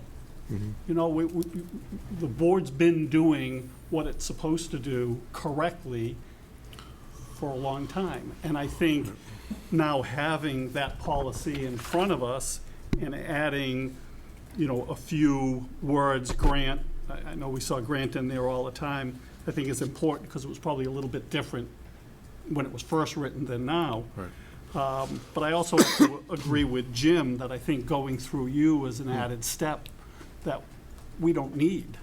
You're part of that process when we all get that application, and you can throw in your 2 cents worth at that time too, Well, when we're discussing it as a board to help us make the decisions that we need. the only drawback to that is that if, once I get it, it's past the time that the grant has already been applied for. So, or the gift has already been received, or you're gonna receive it as the final approval, all right? So, I guess the only suggestion I'm making here is a procedural process to say, to add, and again, I'm acting in an abundance of caution here. I want to be clear about that from the beginning. We're acting out of an abundance of caution and acting at a standard which is higher than most places would have. Because of the situation, we live in a high-profile place, and we want to make sure that we don't get perceived as doing anything that might be wrong. So, that said, it's a generic policy. It applies to any grant process, just to make sure that we're following the right procedure before we start the process, and before we have this situation where it gets really tangled at the very end. And I'm trying to avoid that. So adding grant to whatever terms we had before is fine. Yeah. Well, maybe the language should be we encourage department heads to meet with town management, but not require it, because what you're doing, in effect, is if buffering town departments from making the right decision, rather than requiring them to go to you. I would rather them require to figure it out and do their research on their own. Fair. You know, That's fair. so we in other can words, encourage it, but don't require it. You don't want me to be the gatekeeper, so to speak, but you want to encourage people to get the advice. Yeah, I mean, That's fair. you've got enough stuff on your plate. You know how many groups we have in departments that everything comes through your office rather than the onus being on doing their job. I think the intent would be just for town department, not the friends of groups or any Well, friends other- of groups any- there's any no issue with private. them at all. It's No. really to vet out the separation of the department heads and Right. kind of get another layer of approval before the grant goes in, just to make sure that there's no perception Right. of misappropriation or whatever you want to call it. Just to have another set of eyes on it, so when it does go and it gets applied for and hopefully approved and it comes to this board, it'll be completely vetted, and then we'll have the opportunity to say, yeah, okay, that's great, we can do it, or, Right. no, you know what, I still don't feel comfortable with it, I'm not gonna vote for it. I think And that was the whole idea of what the example Jim gave of the skittishness. What that was the town inspector had applied for a grant from an entity that he inspects, Mhm. that has to come before our Board of Selectmen that we license. There was no separation. That's skittishness. So That's it the had it stuff- gone to no, our, I'm sorry. That's the stuff that you have to be very aware of. And what really got me on this, and I'll say the two words, was the Chandler Jones. That incident, when Mr. Jones had his incident down at the police station, and Chief O'Leary made a statement, and the media all of a sudden thought that maybe there was like a cover-up or something. We had media here for a whole week wondering how we were going to deal with the crisis. And what that was a perception of wrongdoing, a perception of a cover-up, a perception that the Boston Globe and all the media glommed onto. And that's exactly what I want to avoid. There could have been a perception with Mr. Casparo when he applied for that grant, that, okay, You give me the money and I'll make sure the inspections will go okay. Or, I'm gonna give you money, I wanna make sure the inspections go okay. That's the perception. That's what you wanna avoid. And that's why, in an instance like that, going through a friends group would avoided that perception. And and there are some grants that have to be applied by town departments. I understand that. But those grants won't cause a conflict of interest. So there's going to be two things you have to look at. The things that might cause a conflict of interest and the things that don't. And that's why the things that possibly could, those are the things that should go through friends groups. But I think I would be more comfortable saying, Mr. Caspera, you're the applicant, do you have a conflict? This is what's bothering me. Would you rather have that same grant application, the same money, go to a third party, the third party come to us and say, everything's fine? I think there's more of a danger to that, to have saying, it's kind of like money laundering, if you want to use it that. It's coming around the table, and we're okay with it as long as nobody says it came from that person. No, it's not monitoring, it's not money laundering. I shouldn't say money laundering, but it's the same dollar, it's the same application, it's for the same cause, but it's under a different name. So the thing is, they're gonna get the money anyway. Why not do it so that this board, me, as a voting member, can feel comfortable about accepting a donation or a grant? You gotta have a comfort level. There's zero conflict with it, with the Partners in Patriotism. There's 13 citizens of this town that totally decide where that money goes. It's not Robert Kraft, it's not Jonathan Kraft, it's none of them. It's 13 citizens that are on that committee that decide where that money goes. So there's no, Bill Casbera or any department head, if there's a need or an opportunity, there's zero conflict unless one of those 13 people are gonna pull a building permit, maybe. But that money, all of that money, I was on the inaugural board, we set up all the parameters, we went over every scenario. 13 residents of this town decide where that money goes, nobody else. But there could be a perception. But I think, there's always going to be a perception, but I would rather have it discussed at this table. And I respect that you say, and we can say it meets all the requirements, no one's done anything wrong, but I'm uncomfortable because I think there's a perception, so I'm going to vote no. I think that's fine. I applaud everyone from doing that. But it has to be at this table with the applicant in front of us, not a third-party friends of group that we're comfortable because there's no connection. That's what bothers me. And I think. Okay, finish. I didn't mean to cut you off. I cut Mark off. Well, Mark's been down. He's trying to get his word in for the last 10 minutes. So, as far as the media and the perception, you're not going to control that dialogue. Understood. They're going to try and sell papers. They're going to throw darts at the wall and try and create something out of nothing. I've been clear about the fact we're acting out of an abundance of caution, and we're trying to set a standard here which is higher in some regards. I think I admit that to you all, but it's for good reason. It's it's for out of protection for everybody that's here. So I think let's stay on that example. So I think if Bill filled out the application, sent it up to Bill's office, Bill takes a look at it, and if there's any question, and Bill Caspera didn't call the Attorney General or the Ethics Committee, maybe it gets caught there, they make the phone call, say, yep, no problem, we understand it, it's not an issue.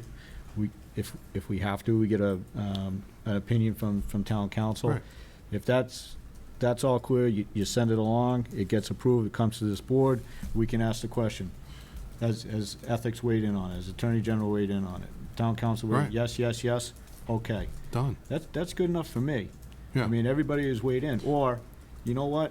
I don't like the opinion that he gave. I'm gonna back away from this one. And that gives us the ability to say yea or nay based on the grant application, but it'll be fully vetted before it gets to this board. Right, and I think that's my point is I'm just acting as an advisory to folks, because granted, I know grants get applied for all the time and gifts get accepted all the time, but we just want to make sure, and I may be wrong in some cases with my advice. That could happen too. I hope that's not the case, but it could happen. You know, So- none so- of us are perfect, you know? So- And it will. So in that so- case, yeah. you're assuming that it's going to come.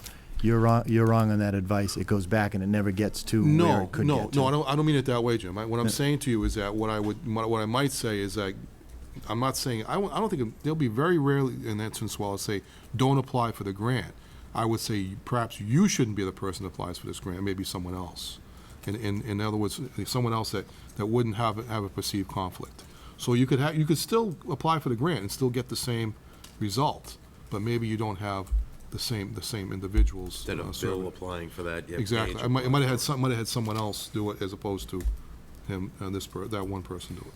That's Yeah, what I'm. and that's what I'm going back suggesting. to, I think that's a great discussion to have, but to have it mandatory, I think it takes away the responsibility of the department head. I think that's their responsibility I think they know better than a town manager on what their conflict is. They can run it by you, Yeah. but I think the onus has to be on the people that we pay to run our departments to know, and it's not overly complicated, and the Attorney General is available every single day by email or a call, and you get a good response.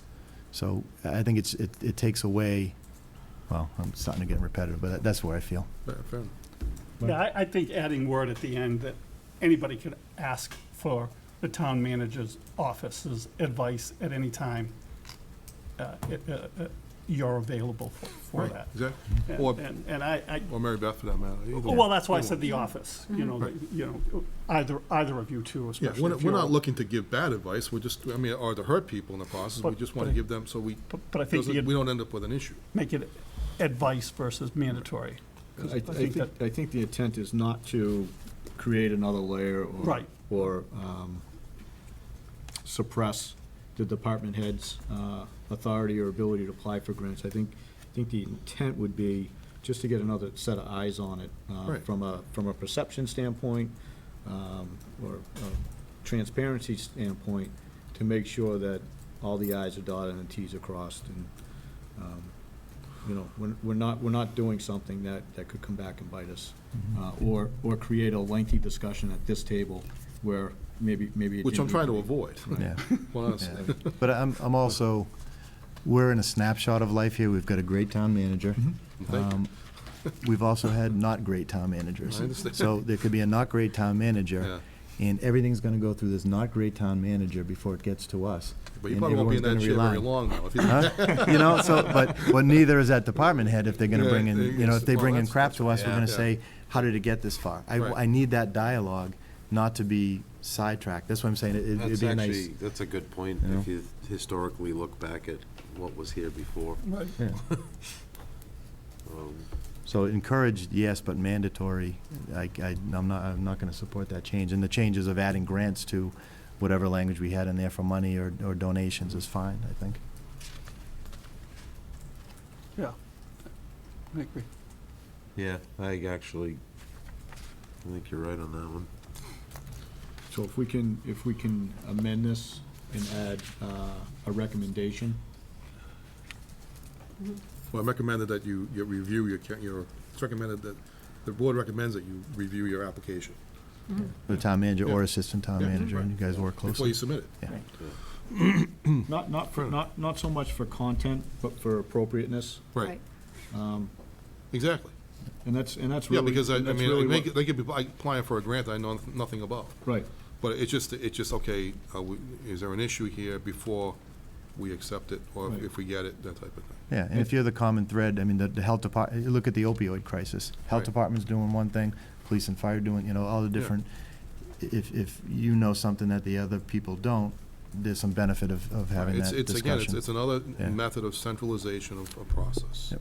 Which is, again, not to take away from anybody's authority here, but again, just to make sure it's cleaner and smoother. Yeah, along the way. just for appropriateness, not for content. Right. So on 5.1, can we change that to gifts made to town boards or committees and/or applications for grants or gifts made by the boards or committees can be reviewed by the town manager's office? Is recommended to. Yeah. Is recommended to. Recommended Yeah. be reviewed. Right. Recommended to be reviewed.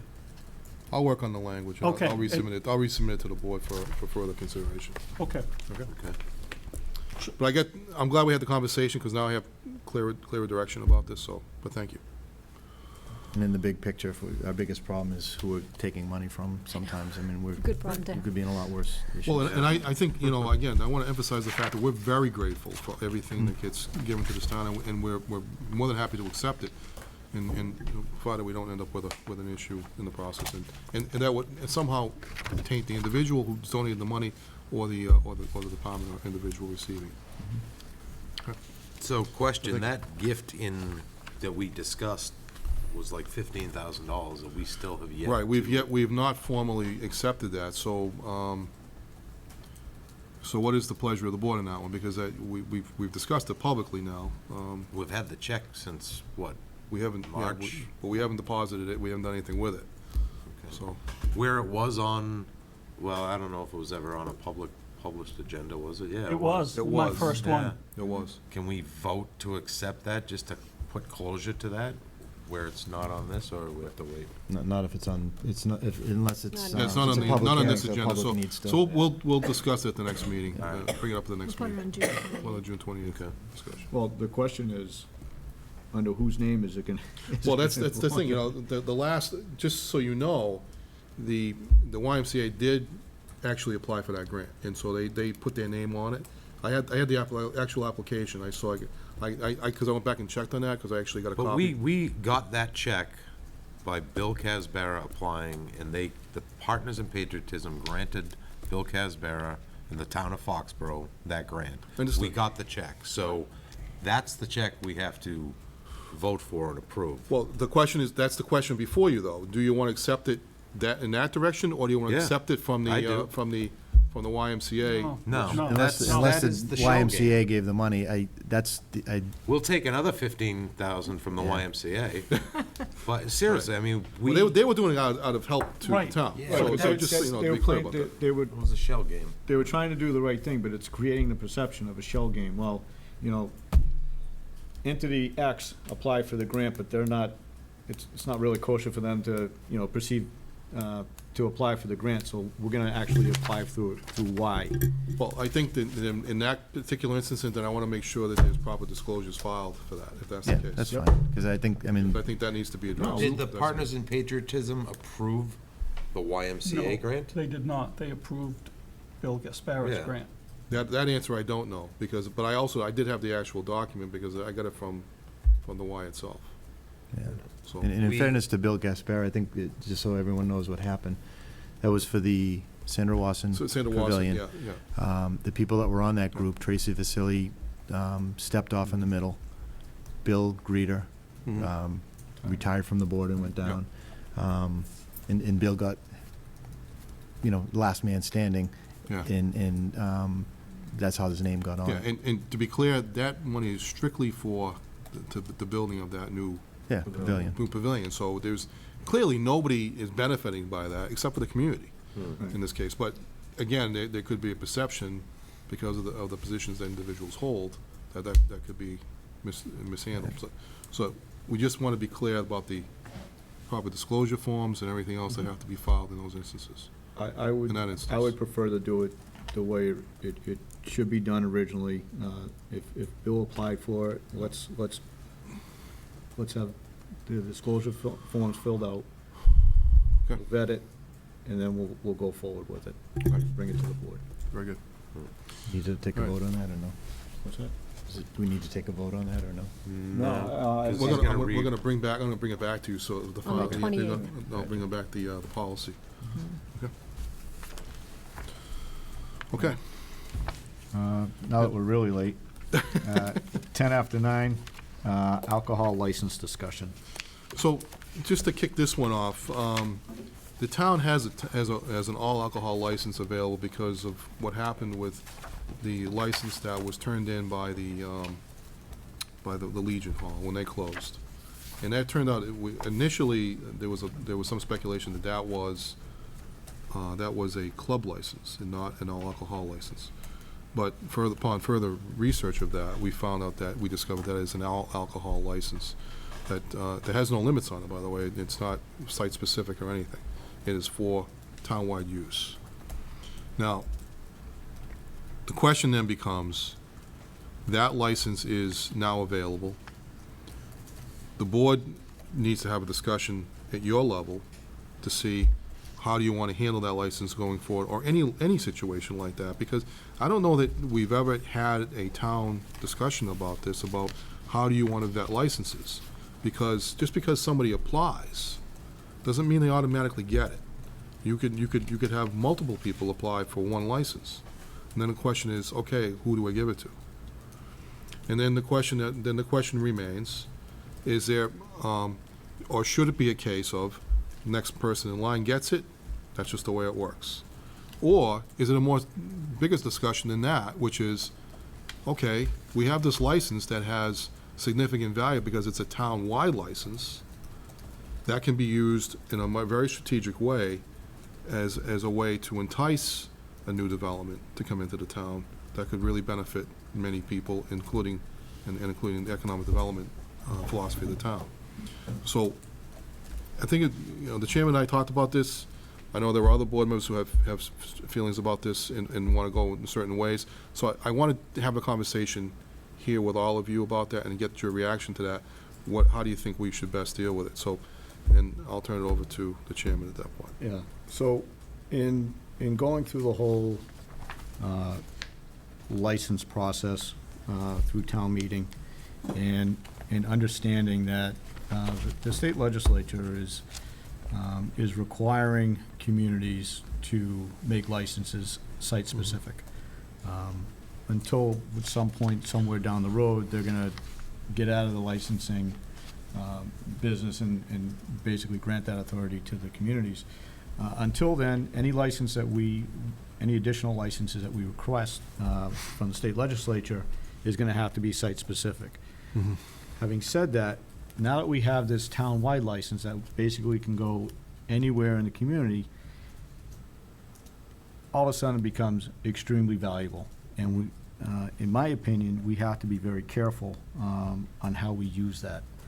I actually had a thought about using that town-wide license almost as a temporary license or a flex license until a site-specific license is either requested or becomes available. And at which point, that town license would be turned back to the town, and then they would get a site-specific license. And we actually did reach out to Dave DeLuca. For an opinion on that. Can you fill the Sure, board in what his comments were? So Dave researched this and found out that he thought it was actually, he wanted to say from the outside, he thought it was very creative, because he said he's not come across this anywhere other community who's actually thought this through a little bit. But one of the things he found out, though, in dealing with the ABCC, is that there would be no basis that if once granted, that license would have to be, if it were to be turned back, would have to be turned back based upon a legal requirement under the state statute. So once granted, in other words, if the person violated the license conditions and the board held a hearing on it, they could then remove they could pull the license that way. And it's usually after 2 or 3 instances where that occurs. But there's no foundation in the law to allow a community to grant the license and then pull it back once another license becomes available. So in other words, we go through the legislative process with the site-specific licenses. The board takes a proactive step to grant the license to a particular entity. They give them the license, and then the new site-specific license comes through. The goal would be to try and get them to swap licenses, take the site-specific one, and the all-town license comes back to the town. Well, the person could say, you know what, I like this license better because it gives me more flexibility. All right? So at that point, you wouldn't have the ability from the Alcoholic Beverage Commission to gain it back. However, Dave did suggest this. You could do it under a civil measure. So in other words, if you put an agreement in place with the individual saying that if you take that license and under terms of an agreement with the town, and it'd have to be a pretty significant penalty if they didn't, they would be liable to pay that penalty if they didn't turn the license back. So you can do it that way, but you can't do it the other way. Right, it wouldn't be enforceable under the ABCC, but Right. it would be enforceable under Yeah. civil penalty. And we have the authority to put that type of restriction on a license. Right. As the licensing authority. You could do that. So that was one thought. Mhm. I think, understanding the process where it's a 9 to 12 month really window to get a license available. If we don't have these licenses in the queue, you can see how valuable this temporary license would be to bring an entity into the community a year to 18 months in advance of getting a license, and having that license available kind of opens up an opportunity. So, Does the Economic Development Committee have anybody that's been kicking doors down, looking? Well, we sniffing? know that we know of a particular entity that's waiting for a license, and there are others too, I know of, that because they're looking to develop in the downtown area, but the question is gonna become, okay, you got a license, so who gets it? And because you could easily have an application before you at the next meeting, for all I know. I mean, so somebody could. a good example would be if we didn't have the tasting license available at Patriot Place, and the Scorpion Bar came in. Now, here's a 360-seat restaurant that's going to Mhm. contribute significant meals tax money to the town. Would we deploy that license to bring them in temporarily and hopefully, transfer it to a site-specific license once applied for, gone through town meeting and all that? Or do you take that license to the entity that's next up, that might be a 20-seat restaurant, does a lot of takeout, and use that valuable flex license for town-wide, use it for that entity, or do you hold it for that other potential? For the greater return on investment. For the greater return on the investment, for lack of a better term. So I think that's kind of. It's an interesting discussion, Yeah. because it's. And there's no right or wrong answer. No. here. Yeah. I think it's just, how much value do you put on that license? Well, I think it could be an issue of fairness, too. You have that smaller entity that's been waiting years patiently for a license with the idea of next one that comes available, he'll get it, competing right now with other similar restaurants who have all alcohol pouring licenses. And you want to talk about economic development, that's one thing, but you have to also consider economic maintenance. This person has been Yep. patiently waiting. No, you're not wrong. You're not You wrong on know? that point either. So, It's a. and what the It's an idea interesting is, if you do award that license with the proviso that when the node-specific license comes in, it goes back to the town. What you're doing is you're giving an economic boost for however long it's going to take to that entity that's been a good business partner to the town of Foxborough, who's been waiting very patiently, in order for him to be able to compete better with the other places in town.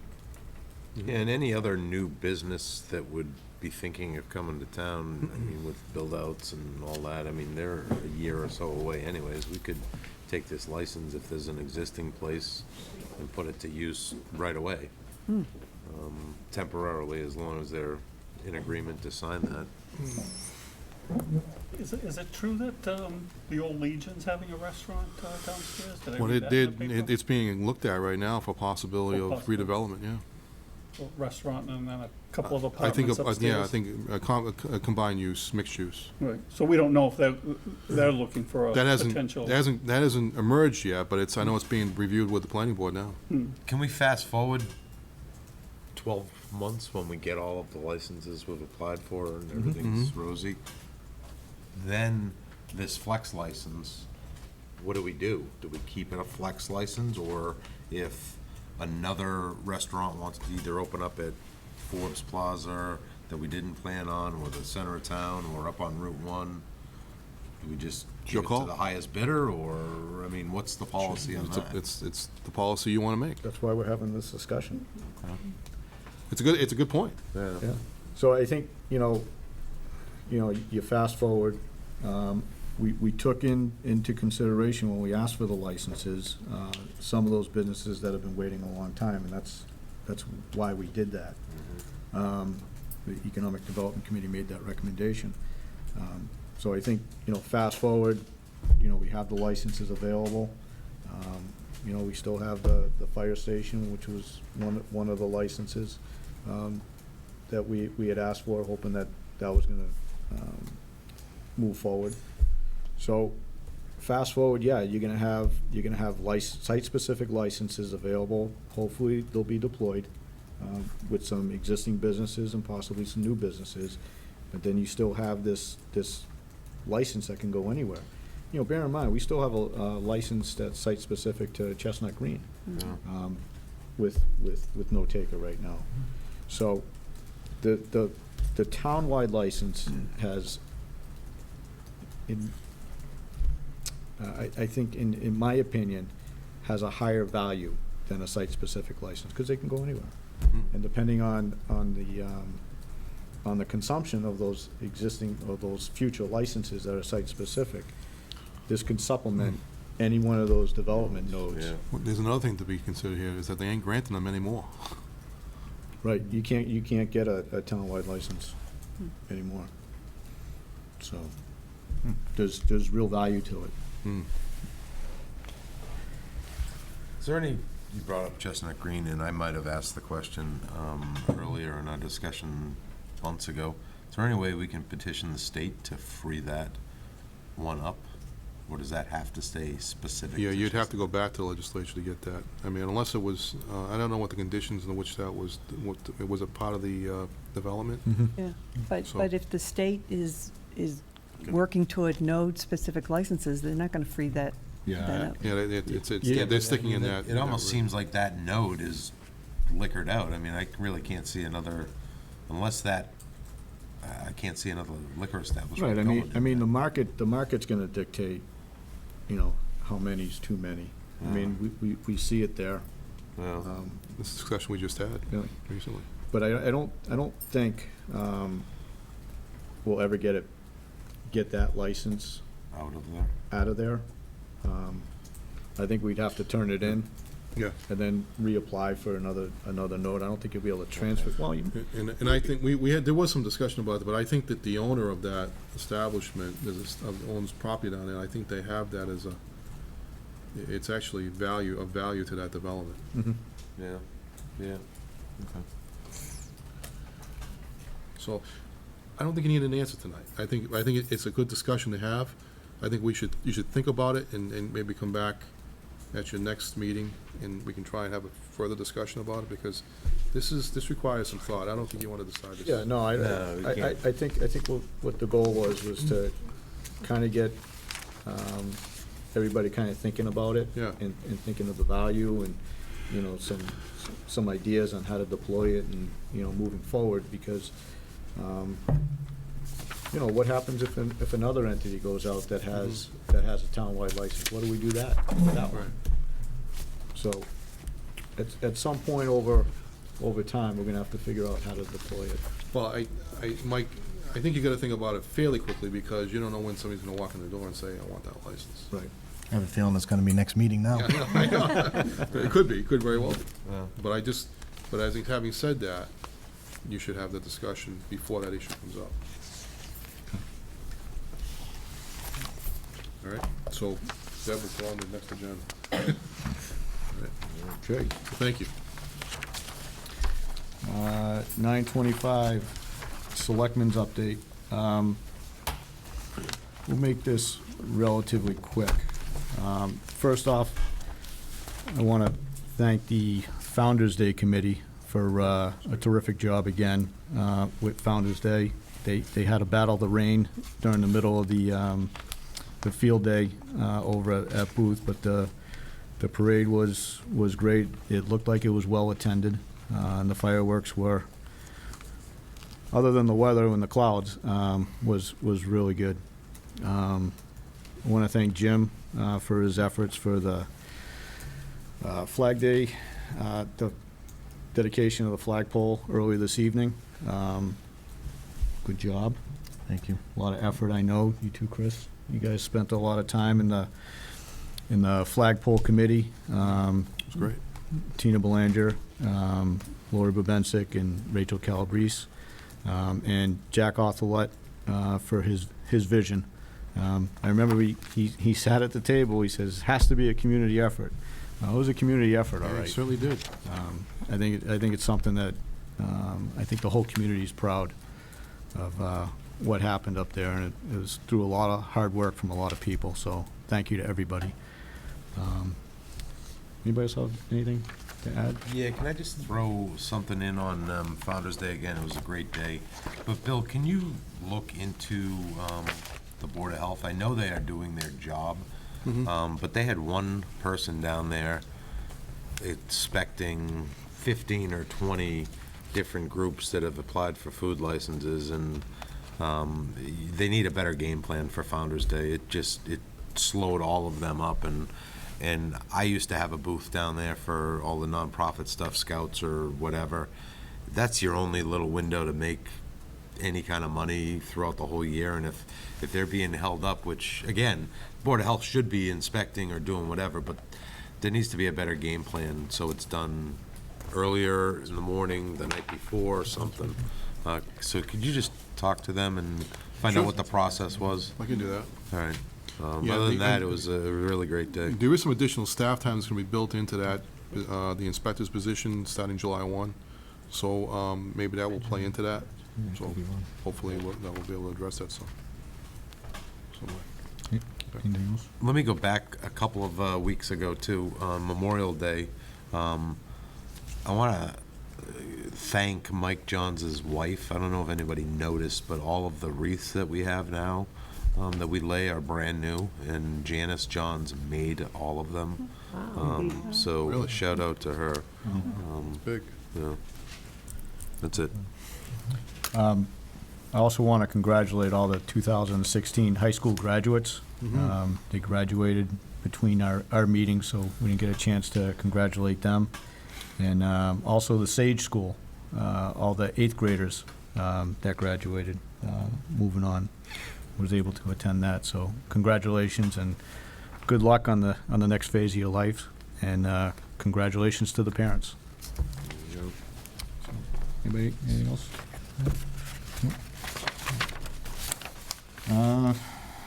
Bill, town Okay. manager update. Thank you, Mr. Chairman.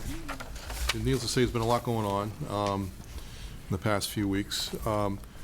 This is something I meant to mention earlier in the AAA bond discussion, and it's because I think it's worthy of mentioning, and that is that we not only are we fortunate that we've had excellent policies, excellent management, excellent stewardship of our finances here, but we have to take the opportunity to thank all the people that contribute to that, including the commercial and residential taxpayers who pay into this community.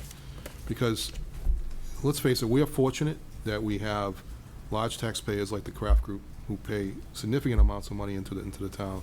Snyder Electric, who is another major contributor to our tax base. Some of the new developments, such as Chestnut Green, you've got the new development on Foxwood, on the Foxborough Furniture that's going to be actually started up this week. And all those pieces are really important to this overall process of defining that AAA process. And I neglected to mention that earlier because we just got caught up in the process here. But it's really important. I mean, because we need to take the time to thank folks for that, because without having those contributions and without that support in our tax base, we wouldn't be getting AAA ratings. I can tell you that right now. I mean, it's really, really important that we recognize that collectively as a town. And that it's just, I've always taken the time to think about that and want to take some time to mention that as part of our process of getting that accomplishment. So, thank you to everyone who's done that, and to all the major taxpayers, all the residential taxpayers, everybody who invests in this community, because ultimately that's what leads to those kind of ratings. So, thank you. The second thing I wanted to mention is that the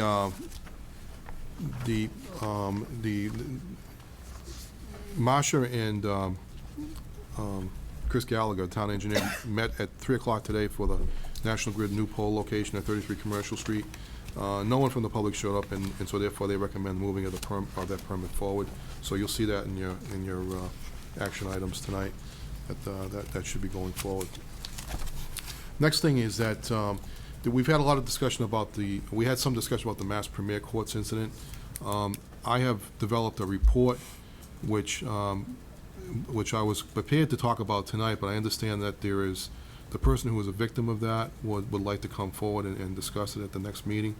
I think if we're going to do that, we really should have the benefit of Mass Premier there as well, because they should be able to respond to that. So it should be a balanced report. But I can also tell you about my findings, and that was we've been meeting on a regular basis. I've been meeting on a regular basis with the fire, police, and the building commissioner, as well as with the owners I just met with last week. And it was a very positive discussion. So there are pieces that we still want to work on, but I don't want to make any public statements about them without them being here, because I don't think that's fair to them. So I think I'd rather wait on that till the next meeting. So we're gonna put that as an agenda item. We should for have the that next as an meeting. agenda item, and then I'll read into the record my findings, and then they can certainly add for that, and certainly the person who wants to raise the concern can do that as well. Okay. All right. During the time that we've been away, a couple things, during the time that this past few weeks, the legislature has worked on two important pieces of legislation. One is that the amendments were made to the public records law, which is going to be coming out. It'll be effective at around the first of the year, but there's going to be a lot of information coming out about that. I'll get you something in your packet so you can start looking at. Something came out from Murphy, Hesse, Toomey, and Lehame about that, so we're gonna try and we're putting it in people's hands.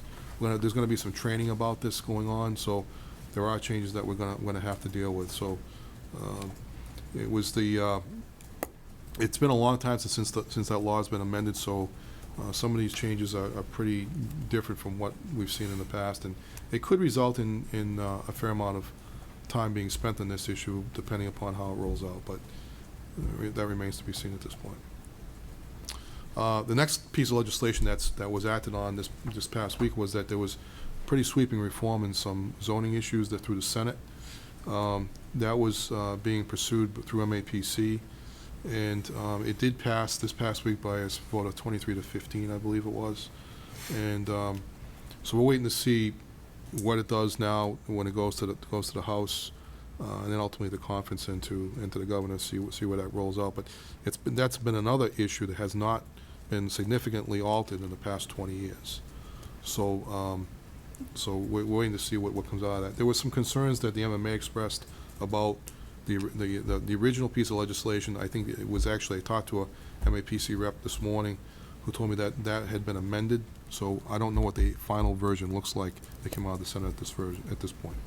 But I'm going to track that for some more and see where it comes out. Is that issue the zoning by right? That's the zoning by right issue that was being discussed. Yes, where they would have certain zones that would be that would be zoned by right for multifamily districts, despite the fact that you already met your 12%, 10% rather, which we have. So that raises some concerns at our level. So we're waiting to see what the final version Well, of that really especially says. when you consider downtown development, that could open it up. Well, at that point, you maybe want to have a discussion about whether it makes sense where you want to put it. Right. So maybe that's an area for discussion. And that's a discussion I think you want to have with the planning board, so because they can interpret how the legislation will affect. Right. So. At this point, it's strictly one piece of the puzzle. It's not a full piece of legislation, but it caught a lot of attention this week when it went that far. And then finally, I mentioned earlier that I've been attending the National Leadership Summit. That was held in Boston this year. It's the first time it's been held in Boston. Normally it's held in Washington, D.C. This is the Smart Growth America.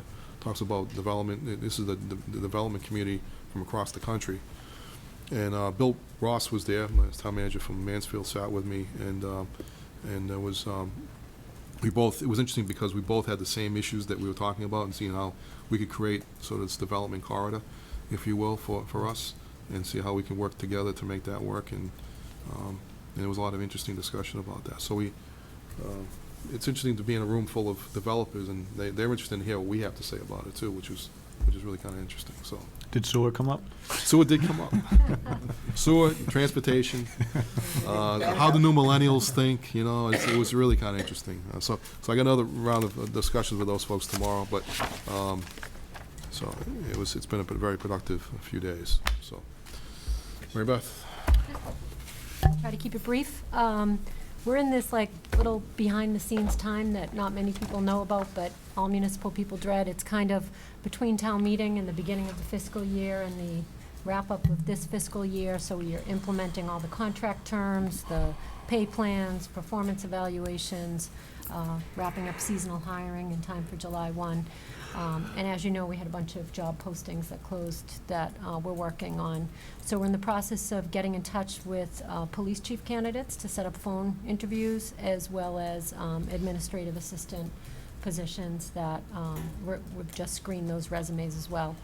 Yet to do are the HR assistant and some of the lateral transfer police officers. We're screening all of those next week, and we'll be reaching out to them to set up interviews.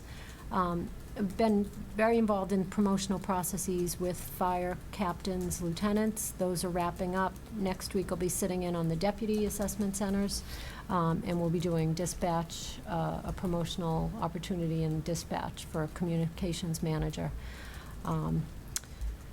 Tomorrow we'll be hosting another task force meeting for the opioid task force. We have another guest speaker coming in. That group is kind of really taken shape with a lot of the key department heads and community members in attendance.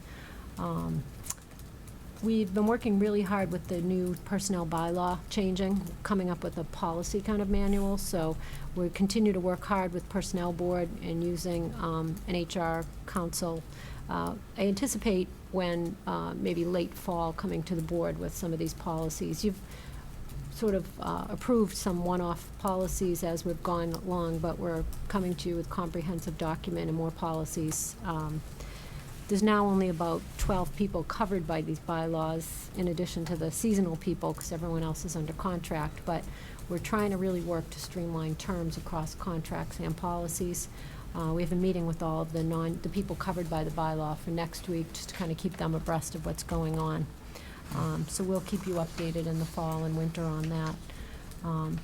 And then wrapping up job description reviews. We have 51 job descriptions we're doing over, and then I just met with the library staff today who were negotiating, changing, updating their job descriptions, some which haven't been updated since the 1998, 1997, so they're really outdated. So no lack of things to do in the HR world, and there's also, lots of great opportunities to do stuff in the community as well. So that's where we're at. Great, thank you. I don't know if everybody got a letter from the NRRC in their packet, but we've been invited for a boat tour in the Ponset Reservoir on Thursday, July 14th, from 6 to 7 p.m. If anybody's interested, let us know so we can make arrangements. And they're looking for a new liaison to their committee. John Gray was a former liaison. I want to thank John for his years on that committee. So if anybody's interested in serving as the board's liaison, step up. And I think we're looking for a housing trust. Is it a housing trust? A member of the board to serve on the housing trust. Member of the board to serve on the housing Yeah. trust, that's right. Yeah, and I think you mentioned that you were interested in doing that. Ginny was interested, Mark was interested. Well, if Jenny wants to do the housing trust, I'll do the Ponset. Okay, do we have to vote on that, or? You should, yeah. So you need a motion to appoint Ginny to the housing trust. So who wants to make a motion? Make a motion to appoint Ginny to the housing trust. Second. Motion made, seconded, all those in favor? Thank you. You need a motion to Did I make my own I motion? make a motion, we appoint Mark whatever his name is, I had a lot on my mind, right?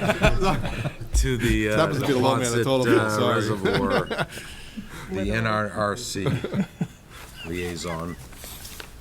I'll second that. Second. Still like you a any lot, Mark, don't discussion? worry about it. All those in favor? Aye. Action items. Trying to be formal, and Doc was not good word. You know what, Doc would have worked fine. Would've worked. Yeah, nobody knew who Mark was. Move to approve the Board of Selectmen minutes for 5/13/16. Second.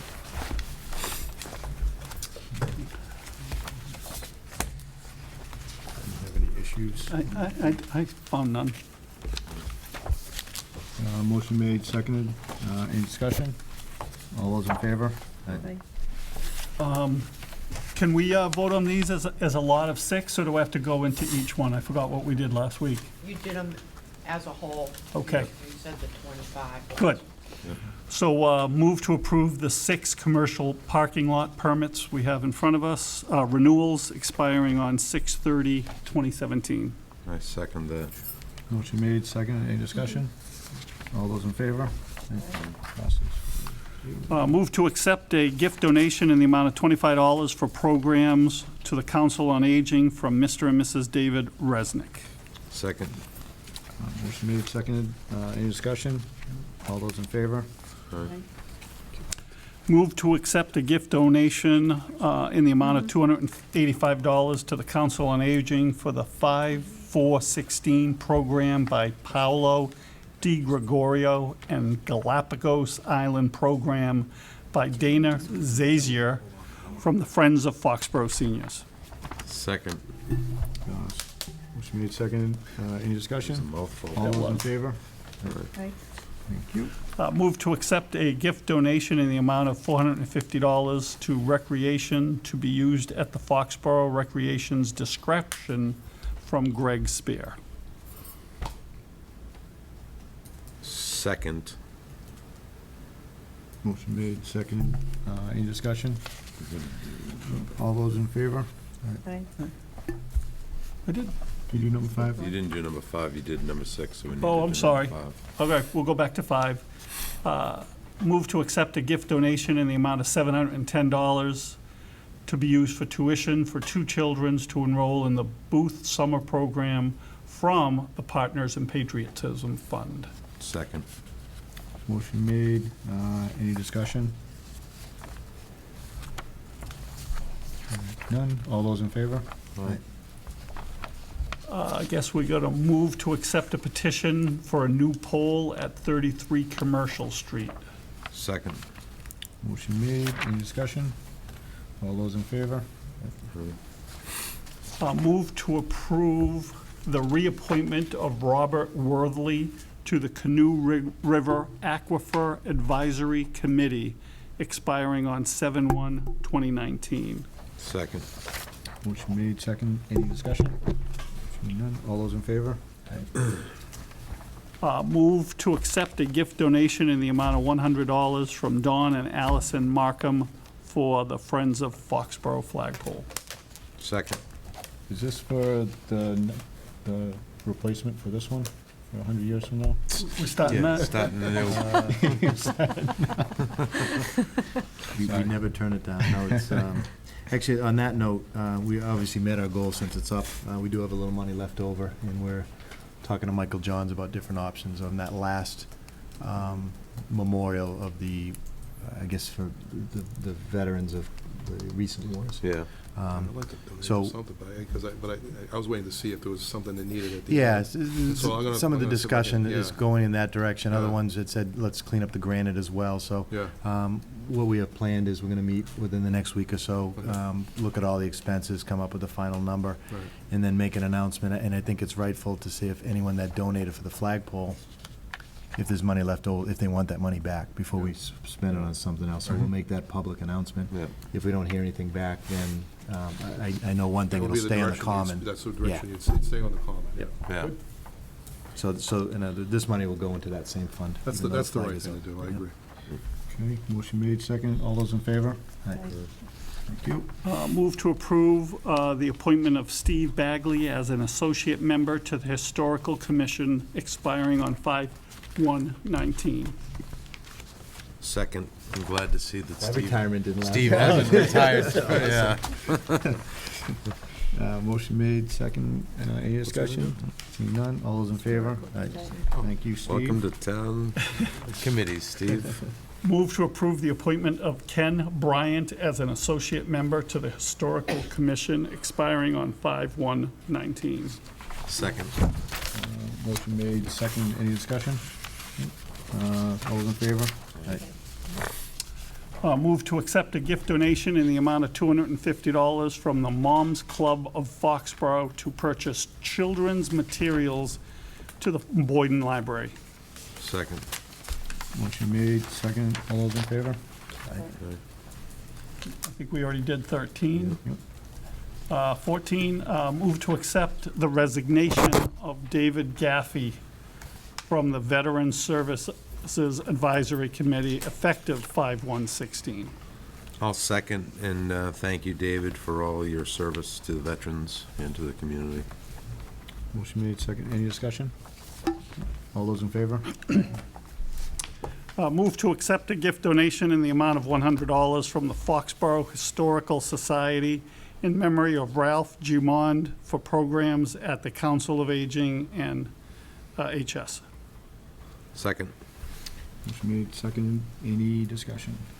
Seeing none. All those in favor? Aye. Move to accept a gift donation in the amount of $25 from Jim Soloway to be used for programs at the Senior Center. Second. Motion made, second. Any discussion? Seeing none. All those in favor? Move to approve a one-day beer and wine license on 6/22/16 from 5 to 9 p.m. for the Residence Inn with a rain date of 7/13/16. Second. Motion made, second. Any discussion? Seeing none. All those in favor?